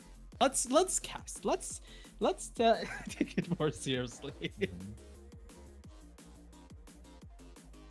I mean, I'm trying to take it seriously, but honestly, I'm just looking at this, and all I can think of is, you know what? You got the Lucian Zeri, but you also got the counter picks on the other end. The Shurima Shuffle is more than enough to catch the Lucian. It's also more than enough on the other side to catch that Zeri with the Maokai on top of it. So options are plenty. I love the Zilean in this team comp, and I'm kind of excited to see the Zilean because it has been forever since we've actually seen a Zilean being played. I mean, the main issue would be that Zilean is not able to get as much lane pressure as he would want. Like compared to other enchanters or other marksman supports such as Ash or maybe Xerath or Vilkaz, Zilean does not have that strong laning pressure, so he cannot be able to pressure the lane as much as he wants, and at the same time his roaming is not that good compared to other supports, which is the Nautilus in this case. So it's not an easy task for Zilean to play this game at the same time, but if he gets to that point where he can scale, the Azir and Ashe are going to be completely unstoppable once they arrive into the mid game and late game. But there's a big task. Like, you can't win lane and you can't win roaming. The only thing that you have to do and your main objective is going to be to survive. I mean, you said you can't win lane. I will agree, but I will say Zilean has usually been the lane neutralizer. Like, when you pick Zilean in lane, that lane is stale. It's not going to have anybody killing anyone. It's not going to have anybody dying. At least usually. Maybe now, especially with these stuns on the time bomb reset combo, you do have some kill pressure set up there. And that's something that I'm going to be kind of looking forward to. It's like, how can you actually set up those double bombs? Because they can be massive. Like, you think about it, it's basically a better shockwave on a basic ability. Okay, fair enough. That's a fair comparison. A shockwave compared to Zilean double bomb, maybe, yeah. But here's the thing: you get a dredge line, you're probably dead. That's it. Like, okay, maybe there are slows you can neutralize with the double bomb and such things, but there is a big task on Zillion to be able to position himself correctly and make sure he does not get caught, and his ADC is also aware that not many trades are going to be favorable for them because of the Zillion just simply being there. But yeah, I mean, we're talking about Zillion and Nautilus mainly because there isn't much action on other lanes. Like, okay, we're looking at Cassandra Renekton on top lane. We're looking at Azir and Lucian mid lane. And we're also going to be looking at the Rift Knight right now because the game is ready. We're going into the game and we're going to be seeing who is going to be the winner of this series that, or not series, or match that is completely not going to affect either of the teams. Yeah, nothing is going to affect either of the two teams, but let's hope they go out with a bang. At least that is my wish for this one. Chaos and Rich Gang. And there's only going to be one Rich Victor out of that one. And Kurosh, well, I hope he's going to have some fun. But yeah, I mean, personally, I would just wish that we had a time machine so I can skip the first 10 minutes because, as he said, outside of bot lane, I think it's going to be pretty uneventful. It is going to be uneventful. Renekton Cassante, nothing is going to happen on top lane. Renekton can just get the prio. He can trade early, sure, yada yada. Nothing is going to happen. Just crocodile stuff. Jungle matchup, Gwen just wants to full clear. In comparison, Maokai can also look to full clear, or he maybe can look for a gank potential if they look for good trades onto bot lane. Lucian, for example, is going to be maybe the only one who's guaranteed a win in his lane because of the fact that he's playing against a fleet walk Azir, and at the same time, he also has Absorb Life and PTA. So anything that Lucian does with his E and Q, it's not going to be traded from the side of Corbax as much as he would want, because Lucian is just way too strong on the mid lane. He can look to land the Qs, or he can just look to use his E to just proc the PTA. Yeah, that is something that, look, maybe I'm gonna sound crazy and this is gonna be a very hot take, but I would have actually rather they remove PTA instead of Lethal Tempo. Okay, so you want to see more Jinx? You want to see that meta? You want to see Dredge Line coming from Konski on Certified? I mean, it has, but Konski is the one that lost the trade at the end, and yeah. Grasp Zillion is doing some heavy lifting in this thing. Oh no, I forgot about it. He's just gonna go warm with armor Zillion. He's never gonna die from the hooks. Oh, that's disgusting. That's ridiculous. Yeah, it's gonna be this. I mean, the lady's pretty much disgusting already. Level 1 star, the bombs are gonna rain down Mirai, and it's not gonna be an easy one for them, despite having the fleet footwork. I don't know if the sustain is going to be enough when the cogs come your way, but in the same vein, mid lane, Kurosh is doing good work, but he's still getting poked down by the Azir. And remember, Azir, while against some of the control mages, doesn't actually have the range to maybe fend off a Victor, but against the Lucian, he should have a very easy time and just keep whittling away at him, especially with the fleet footwork as well. Especially with fleet footwork, and I'm assuming that he also has Absorb Life, unless if he has mana issues, so he can go Presence of Mind, but that depends on what he wants and how he manages. So far, nothing is gonna happen too much in terms of mid lane. Yes, Lucian was able to get the recall, Cheetah recall just to get the cold, and that's going to put him on an item advantage over the Azir, and he didn't even need to use the TP to get back into lane. So now Azir doesn't have enough mana to crash this wave, so he needs the Maokai to help him to crash this wave, and Slice is going to be able to recognize that as well if he wants to hover the mid lane, and Kurosh is trying his best to thin out the wave so he does not, or Azir does not have the chance to crash this wave. At the same time, Taxfix is going to be around the bot side, maybe looking for something, especially since Mirai is going to be a bit low HP against the Zillion. Yeah, well, against Zillion, I'm pretty sure not a whole lot gonna happen, especially there as we see Taxfix confirming his recall, making sure that they're not gonna be traded onwards. But what a dredge line there from Konski. They found the angle and certified. No speed ups and no stuns either, and thankfully, no kills for the side of Chaos. And Mirai is just gonna zap him away, and Snither does not have the attack. One final hit would have been enough. The minions are gonna finish the job, but it's still gonna be a double for this area.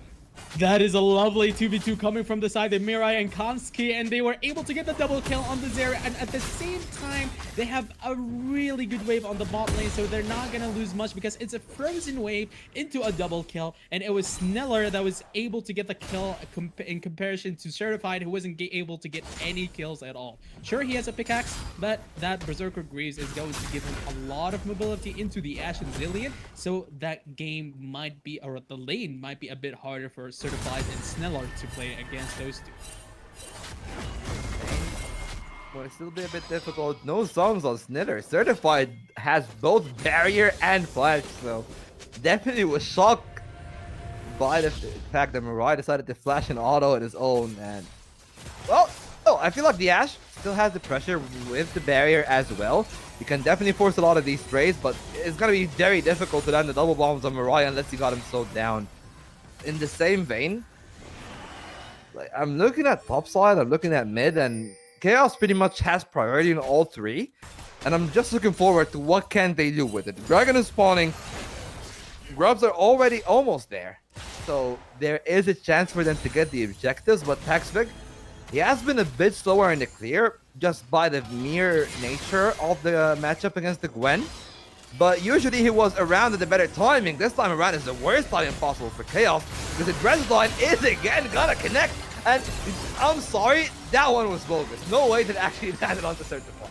It did connect, and it was in front of our screens. It was not high ground and low ground, and Taxvig is going to be on the mid lane trying to secure that kill onto Lucian, but he uses the flash to make sure that he can get the kill. Taxvig is just going to be a big tree trying to get rid of the Lucian, of the Cowboy. He's going to have W soon up, and he's going to get rid of Karash, but that solo kill was beautiful from his side to make sure that the 1-for-1 win for his side. Pretty sure Taxvig just had a paid Asian moment there. And speaking of being paid, you know, that like now this is just being paid a beating there in the top side. Typical. It is typical that Cassandra have great matchups. I'm typical of them to find a solo kill on the top side. And unlike the last time, no Olaf to manhandle you. It's just a good old crocodile, but they're not angry enough for that Cassandra. And that counter pick is so far not working out for I don't know how to pronounce that name, but for the Renekton. And it's not going to work out against the Cassante because Typical was able to just secure the kill so easily. Now this is going to be out behind, and the Dredge line is going to come, and that Certified and Snell are not going to have their sound, so Certified is going to be the victim here. Vision control from the side of RG on the bot side, and they're abusing the fact that they don't have some so well to make sure that Mirai is getting as much lead as possible on the bot lane. Yeah, and that's the main problem with the Zillion. You don't really have the tools to peel. You need to either land the stun in the double bomb or to slow someone from the get-go so much that they can't actually really play the lane. Neither of which happened. That's why exactly we're seeing Certified kind of struggling here on the Ashe, but still some chances left for both sides. Of course, for Red Gang, they're pretty much far ahead. Typical already at the point in the game where he can easily play around with that Renekton. In the same time, Mirai, 3-1 with a Retrix and a pickaxe, and that's a triple tonic. I haven't seen triple tonic in a while. I thought that he would have boost, but he actually had triple tonic. Look, I'm all in for triple tonic just for one reason. 80 carries usually are kind of slower at leveling, and that potion of I don't know, is it called potion of force? I think it is. The one that gives you the adaptive power. Hey, it gives level. It just gives level to your abilities. It doesn't. No, like, not that you one. up. That's the level 9 one. I'm talking about the current one, the level 6 one. Okay. We're gonna talk about the Nature's Grasp, but it's not gonna land on anyone. The Colic is coming completely whipping. So it's just whipping from both the sides of mid lane and jungle. Typical is also going to whip its W, so Nijos, or Crocodile, is gonna be able to get some kind of trade, but the one person who's not gonna be whiffing is the Nautilus, because if he did, that would be a big shame on the Nautilus. So he was able to land his Dredge line, and they were able to secure a kill on Sneller. 4 kills on Mirai is not something to be messed around, and Slice knows this, so he goes for an invade on blue, and Taxspec is just looking at that blue when it's being stolen in front of his eyes. Yeah, poor Certified, really unable to play any League of Legends so far. At least Kerbax is able to have some say in the lane, but he has to find the kill here, has to look for the shuffle, the combo, all messed up. And the Azir is definitely a single soldier for backup, and that's gonna be an easy kill for Slice. He slices and scissors his way to that kill, and with the last nip, gonna be a lead in the mid lane, and it looks like they're gonna actually lead it with a shove. I was expecting some plates, but they decided to recall. Goodbye, Azir. Goodbye, Corvax, and a lot of advantages is going into the pockets of RG. 2K gold lead is not something to be messed around with, especially on 10 minutes mark. Yes, it's only 2K. It's not that big of a deal, but static shift ending from the side of Zeri means that Ashe and Zillion have absolutely no agency into that Zeri. Look at the gold difference. It's like 1,500 gold for both ADCs. That's the amount of gap that Mirai has on certified. So that just shows that RG deserves to be on this spot because they're just completely demolishing the bot side of Chaos, and that just shows that they are really good in terms of bot side gameplay. Yeah, Mirai already with the static shift, so pretty sure it's not gonna be a fun game for the rest of Chaos from here on out because, you know, usually when we think about Zeri, we think, okay, once Zeri gets to 2 items, that's when she really takes off. Zeri's already at a 1 item lead. The only other person that has their item completed is just the Malcolm. Just think about how far ahead the Zeri is. How far ahead the Zeri is, typical, going for all out, he's lighting in, trying to get that solo kill, but Crocodile has his Fury, so nothing is gonna happen. Just simply press that R, and just as much as Certified is pressing that R, along with the Nature's Grasp is coming in from Maokai to make sure that he can secure the kill on Kansuke, but Taxpack is gonna be very low HP, he's gonna be able to secure that kill. The ulti that is coming in from Sniller is gonna make him a bit more healthy, but that healthiness is gonna be completely turned down from Slice because of the amount of damage that he has. Yeah, at the same time, the one-on-one in bot lane is getting kind of intense because Mirai does have the shove, does have the free footwork, but does not have the barrier. So Certified has some chance of turning that one around, but so far he's the one who's actually getting the short end of this stick, and Mirai can definitely deliver the final blow. He's so pleased. Meanwhile, on the top side, it's also Rich Gang that are getting all the leads. They get the grub, trying to look for an angle on the bot side. Mirai has to flash away, but a turret is enough, and that's a massive shutdown on the surface. That is a massive shutdown. The potential outplay was coming in from Mirai, but he overestimated himself, and he was punished for it by Certified and Sneller. Now Kansuke is going to be in a bit of a pickle because he does not have the flash in comparison to Taxpic and Corvax, who do. One of them has flash, but the other does not, but he was able to use the dredge line to get out, and that will just be the secure of the Drake, unless if RG has another thing in mind, especially since Slice is on the Rapture. So if they want to test the Drake, they have to be fast about it, but they decided not to, and now maybe they look for a fight, but instead they're just gonna be like, hey, they have to recall, we're just gonna push out mid lane and maybe get some plates and maybe get the Raptures on the left side. Maybe look for that because I feel like that's the easier of the 2 options, especially like with the fact that you got the shove on one side, you got the Lucian who also got the shove on the other side. So I feel like it totally makes sense to try to expand your lead here with a Mountain Soul as well. Things are gonna be much better off for you in terms of the armor and MR that are gonna pay so much more dividends. If you're able to get those as Rich Gang, Casanti does not only get tankier, he gets more damage. So, you know, that's something to look forward to. Just as much as we were looking forward to that one shot coming in from Rich Gang. Certified had no life, had no chance. Maybe Tactic has something, but I don't think that they have the damage necessary to get either of those 2 kills. The TP is going to completely dissuade that and maybe even turn it on his head, as Kurosh is going to have an easy time taking down a tree. First time, it was brought back, it was brought down, and this time again, Kurosh will shoot down that.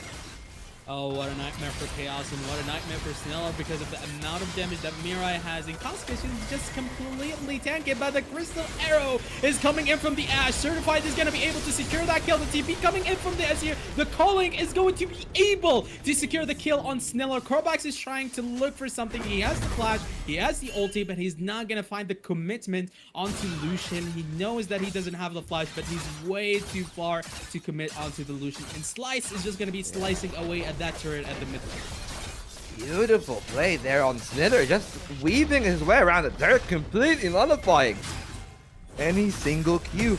from that Zeri. Of course, that's one of the Zeri's weaknesses. Remember, that Q is a skill shot. It will stop at turrets. It's the same way that you would actually want to counterplay something like the Graves.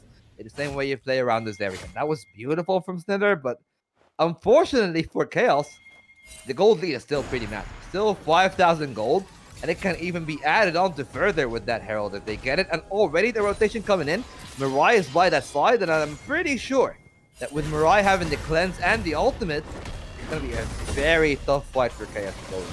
It is going to be a very tough fight. Now, Sniller is throwing his bombs to make sure that he gets some stuns, gets some vision on Konsuke, and Typical is not able to fight at all around topside because he's way too far behind in terms of HP. And now, Mirai is going to use his lead to go into the mid lane, and Lucian is going to be creating that numbers advantage by covering the mid lane. They are way too late. Chaos on this rip, so they have no plans on contesting this, especially with the fact that Cassante is low HP without a TP. But now, RG Gaming, our Rich Gang, are trying to look for that collapse on the front. Yeah, the gang is rich in numbers, but can they be rich in the kills without paying anything back? It looks like the answer will be a yes, because Typical doesn't go down, Mirai doesn't go down, and Splice is just there saying, I am immune, and I'm gonna clear the wave in the mid lane, and maybe even cause some good damage behind it. And despite that stun, I do doubt that a 2 and 3 certified with just a static chip is gonna have enough damage to find a solo. A lot of damage coming from his side, but that damage is not going to be enough to get rid of either certified or Sniller, because they still have their ultis, they still have their barriers, and that's going to be a fact. So because of that, Slice is just going to be simply taken out the wave, but Sniller might be looking onto the Lucian, who has no flash, and Korvac still has the flash, still has the ulti, and then Nature's Grasp is going to be on the bottom. Yeah, but they dodged the Kurosh, however, is still gonna die. Anywho, that's a shutdown on the Azir. Splice coming in, finding the snip and the snip. The ultimate is forced down, and that should be one dead Zilean right there. Splice is gonna guarantee that Typical is still alive, and with his red line missing, I think that there are gonna be no more engaged for the time being. Mirai is close by, but they're not just electing to go for the kill for the time being. Because as you can tell, timer says 50 seconds on the mountain, and they just wanna wait, get their numbers through, get their items, because Lucian is already on 2. Zeri on 2.5, and this is where you want to take a 45 instead of these extended skirmishes. Extended skirmishes are not going to be in favor of the Rich Gangs, but Chaos needs to try and look for those cross maps and overloads as much as possible, because they cannot look for any team fights, especially against that team comp. Because Lucian has 2 items now, and Zeri has 2 items and a half, just like you said, and Gwen is almost on her way to getting the Leandris or Riftmaker. So this game is going to be much harder to navigate if you decide to go for the team fights or if you decide to go for the combating of the objectives, which is not in your favor at all. So as much as you would like to fight on these objectives, you do not have those capabilities. So your other choice is trying to overload on one of the side lanes, which is Renekton on this side. But the problem is they're very late on that collapse, and they're very late on that cross map. They haven't thought about it, but Renekton is thinking about that dive, and Typical is going to be dashing out a lot of damage. The Renekton has to flash out and get out from the grasp of that Cassante. He still has the flash, he still has the E, but the TP's coming in top lane. Yeah, Typical does not have the pass maker. This is going to be rid all the way. Kerback has been collecting a few shutdowns, would not mind one more kill. It looks like that will be the case with the Cassante. Tanky as they might be, will not escape the torment of the Leandri and the Wrath of the Emperor. The Wrath of the Emperor is going to secure that kill onto the Cassante. That was a good try to go for the 1v1, but that wasn't enough at all. But our Rich Gangs are going to be able to get the second turret onto bot lane and maybe look for the Renekton, especially when he does not have that ulti and he does not have that flash. So maybe Lucian tries to look for something. It does have some damage, but certainly not enough damage to one-shot him, especially with the amount of HP that Renekton has. So he's just going to opt into, hey, I'm going to tickle you a bit, and then I'm going to go out and look for an enchanted crystal that is going to miss. That was very close, but Korvac is trying to look for the chase on Kurosh. Yeah, definitely have the angle here for the shuffle, but not electing to use that just yet, saying, hey, the Renekton is close enough, but now Kurosh is lost in distance. Good calling, good damage, but the kill will be confirmed, but at the price of 1 back. Snitter is going to find that one, but Kurbac's going there is a travesty. What a travesty for Chaos. That is a complete disaster from their side, especially since Certified was just caught into the mid lane, and Rich Gangs are going to be able to secure that turret in mid lane, and they also have the other charge for the Rift Herald to secure that turret, and maybe they want to go for this inhibitor, even though it's a bit early, maybe 30 seconds until those minions spawn. But why did the Rift Herald just deal no damage? Riot? Hello? Look, it is like that sometimes. Sometimes you just heal them with the ability. They healed them with abilities. Okay, great. I loved Rift Herald. I love Riot Games. I love this company. It's such a fun game that doesn't have a lot of bugs. It doesn't have Cassante, so I'm really happy about this game. But Hey, look, at you least- know, we have one thing though. We have over 200 years. Yes, lovely 200 years. Hey, listen, at least Zeri has 3 items, so now the Yeah. game is gonna be much harder for Chaos. But hey, maybe Azir has something in his pocket. Maybe he will just pull out a flash and ulti and just look for that 5-man. But maybe it's also a dream distant away, because Renekton and Maokai are gonna be bot side, and maybe Korosh is gonna be in danger as well. Kurosh should be in danger here. However, Escaping Nature's grasp, and this time the culling will be cut Oh. short. Slash is used in commitment, but he still finds the damage. Not enough though, because the resurrection is in. Najus is just gonna walk straight back out in the same time.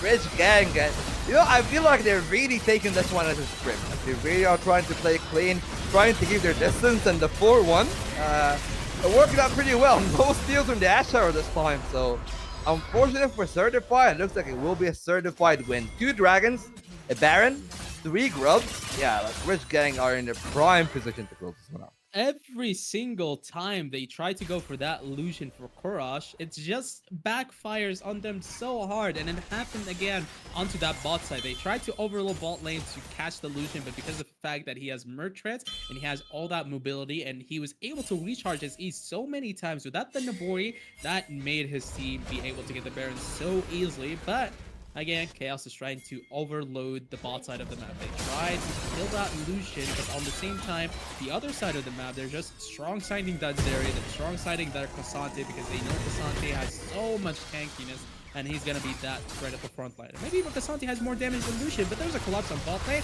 and maybe so Kurosh is gonna be in danger. Yeah, this line for sure. This line for He's sure. not gonna and get yes. someone. Yeah, like that's already enough to get out of jail free cards for Kuro. However, they are locked in right there on the side of Rich Gang. They cleared out one inhib, looking for the next angle. A team fight is definitely on the cards. Right, looking for the damage. The Nature's Cross will catch all 3 members. However, the Zeri is gonna rain down the damage. And twice, and the big stun doesn't matter because the cleanse is there, and Mirai is gonna do all the damage to clean out the team fight, and it's gonna make it so easy for Slice to get the double. Hey, Cassante is here, so he's gonna CC your entire team and knock out 2 people to make sure that they can get that inhibitor and get a lot of kills. Sure, there are some shutdowns going to the side of Chaos, and Slice is gonna be in a bit of a pickle because of the amount of slows that Sniller has, but because Gwen is immune, that slowness is not gonna be there on the map, and Azir is not gonna be able either to get that shutdown onto the Gwen. But what is going to Rich Gang be able to do is get those 2 inhibitors onto top lane and mid lane, and also get those camps to make Slice one of the highest CS players on this game. You know what? It's definitely always gonna end up that way. Just thinking about the way that, you know, you farm and something like the Gwen. Just so easy to skip through the lanes because you got the Magi, you know, you got your Rift Maker and even Nashers. So it's so easy to play around these angles. And then additionally, like the Gwen, when there are no objectives, she functions as a perfectly functional split pusher. So it's easy to get the CS. Of course, it's easy to get the CS advantage as well when you're Mirai because you're so far ahead in the lane. Nobody's here to contest you on CS. And speaking of the devil, he almost got the catch there. The Hex Flash is not gonna find the angle and Kerback either. But this should be a good brawl. 1 last inhibitor, 6 super minions per like wave spawning from the blue nexus. That should be it. Final siege, or could be the final siege coming from the side of Rich Gangs onto the bot side.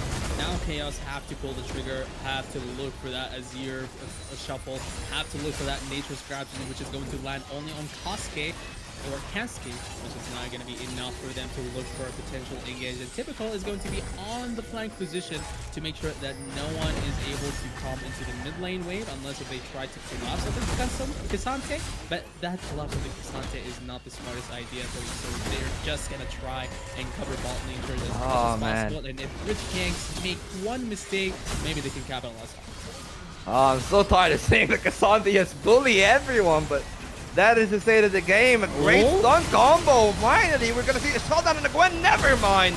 The Gwen survives. She does all the damage, and even if you respawn back, the Wise Mystical Tree is gonna be cut down, and that's gonna be the silver bullet delivered to Chaos. And sure, even typical is not even gonna die to that one. The shovel, not dig deep enough. The shove does not send you far enough into the Nexus.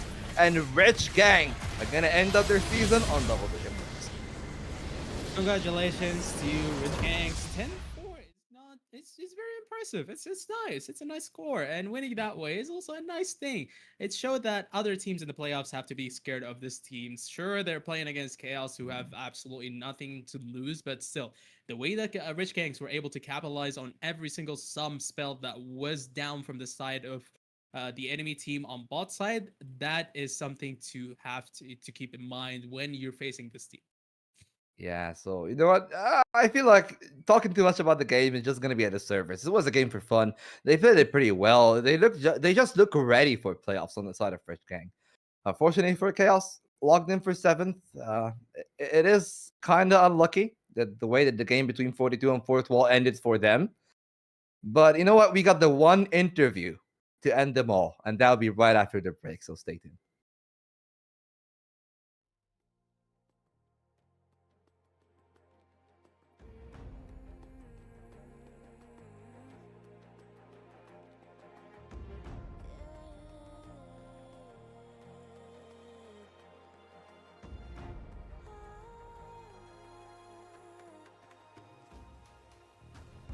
What I carry on my shoulders, showing stories told. Watch the fire burn away the cold.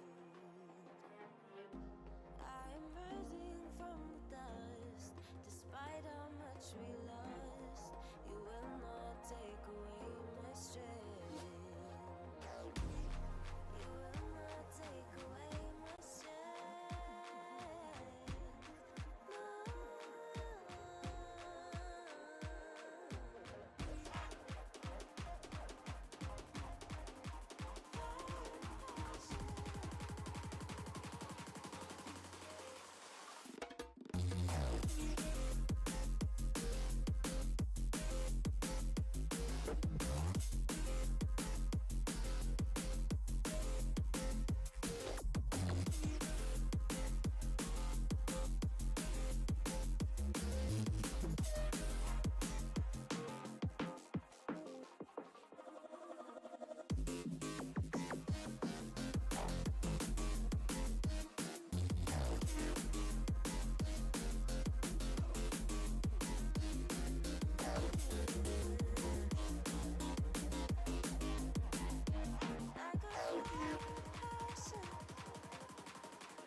What I carry on my shoulders, showing stories told. Watch the fire burn away the cold. I am rising from the dust, despite how much we lost. You will not take away my strength. You will not take away my strength.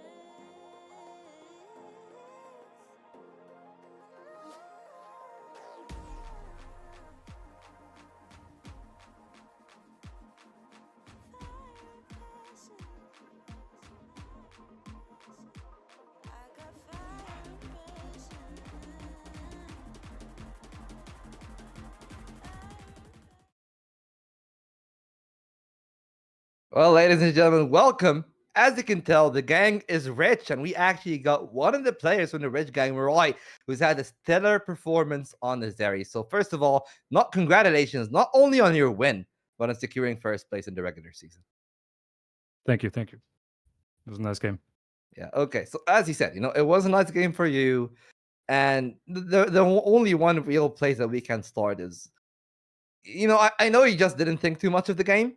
So how did you feel about your own play, like your own personal play coming into playoffs now with that clean game on the Zeri? I mean, the first few minutes we played really well on everyone, and then started a bit to like make some autopilot plays, which is not good, but I think it was fine. Like there's some mistakes you can easily repair, let's say it this way. But I'm happy. Like the team is getting better and better with communication and everything. So yeah. And that's great to see, and especially with the form that we saw from this game. Like, sure, it was a fun game, and not many things were gonna happen from the outcome of this game. But I wanted to ask you more about what's going to happen after this game, rather than the game itself, because you guys were dominating completely. The question is, how do you see yourself as an ADC in comparison to the other ADCs in the playoffs? That's a good question. I think, like in my humble opinion, that I'm probably the best AD carry in the split. But I think that's like an AD carry thing. Like every AD carry thinks that of him, I guess. Otherwise, you shouldn't play the role. You have to be confident. But yeah, that's what I think at least. And I think we can win every playoffs against every team. We just have to practice for playoffs. Oh no, absolutely, and that confidence is part of what makes you such a great team and how you secured the first place in the first place and NLC second division. But another question is, what makes you so distinct from the other ADCs? As you said yourself that you're the best ADC in comparison. To be honest, I think it's hard work. Like I play a lot of solo queue. I watch a lot of VODs. I try to become better every day, and I'm very hard on myself. Sometimes I'm very hard on my teammates, but that's just a way of like showing them, okay, I know that you guys can do better. Like we can do better as a team, and that's why I'm trying to like, sometimes be serious more than other people maybe, or more, maybe sometimes you can take it as I don't know, toxic or something. But I'm not trying to like make someone down or something. But I'm just trying to make us win as a team and become the best we can be. Yeah, well, I mean, you said it yourself. You think you are the best. You think that you can be the best, but the actual like projected best for everyone was supposed to be unique. Their game is being played off stream, and well, they fumbled the ball in the regular season. Do you think that they will actually do the same in playoffs, like, especially coming in from the perspective of a team that is in the first place, has done so well and been so consistent? Do you think that consistency matters more than the ceiling? Because I think some people would look at 42, for example, and say, well, they have a very high ceiling where they're very susceptible to making mistakes like they've done today. Same thing can be said for Unique. They have some very experienced players, but sometimes they do have that bit of over-aggression that we were talking about. They think that your consistency as a team is going to be the driving factor in your best of wins, or do you think it's just going to be pure hand def and skill mechanics? I think Unique is a more of a control team compared to 42. I think 42 is based on taking fights and just trying to like get advantage from taking random fights, at least in my view, as I see these both teams. But yeah, I think 42 improved a lot during the split. Apparently, like they were losing the first few games and now they were winning. But after the day, I'm not sure. Like I think they just lack macro gaming as a team, which is like thing that a lot of teams lack, as like B2, like our team too. But I think we are able to fix them way easier than other teams. Okay, love the confidence, and well, thank you so much, Mariah, and hopefully we'll see you in the playoffs very soon. All right, thank you. Okay, thank you so much, Mariah. And with that, I think that concludes our broadcast for the Division 2 group stage, and that pretty much closes the entire deal. We've seen how it is, we've seen how the teams stack, and just for a final reminder, before we do head into playoffs, first place is going to be Rich Gang. Second place now is going to be Unique if they win their game that is not streamed, or it will be 42 if Unique also loses their game. At the same time, third, as I said, it's one of these two teams is going to be second, one of these two teams is going to be third. Fourth is going to be Garden. I'm pretty sure, yeah, they locked that one in. Lazy in life, even if they win, they cannot get fourth place. And sixth place, that's been confirmed to be fourth wall. Chaos is seventh, and Ruse at the bottom of the bracket at the eighth. So the 6 teams that we've talked about at the beginning are going to be the ones heading into the playoffs, and hopefully we'll see even better of them than we have seen in the first few weeks here. 7 weeks of competition. They've pretty much been sometimes impressive and sometimes, like questionable, to say the least. But like when playoffs comes around, I feel like Yuki, especially as a blue player, can confirm that like everybody straddles in and everybody brings their A game.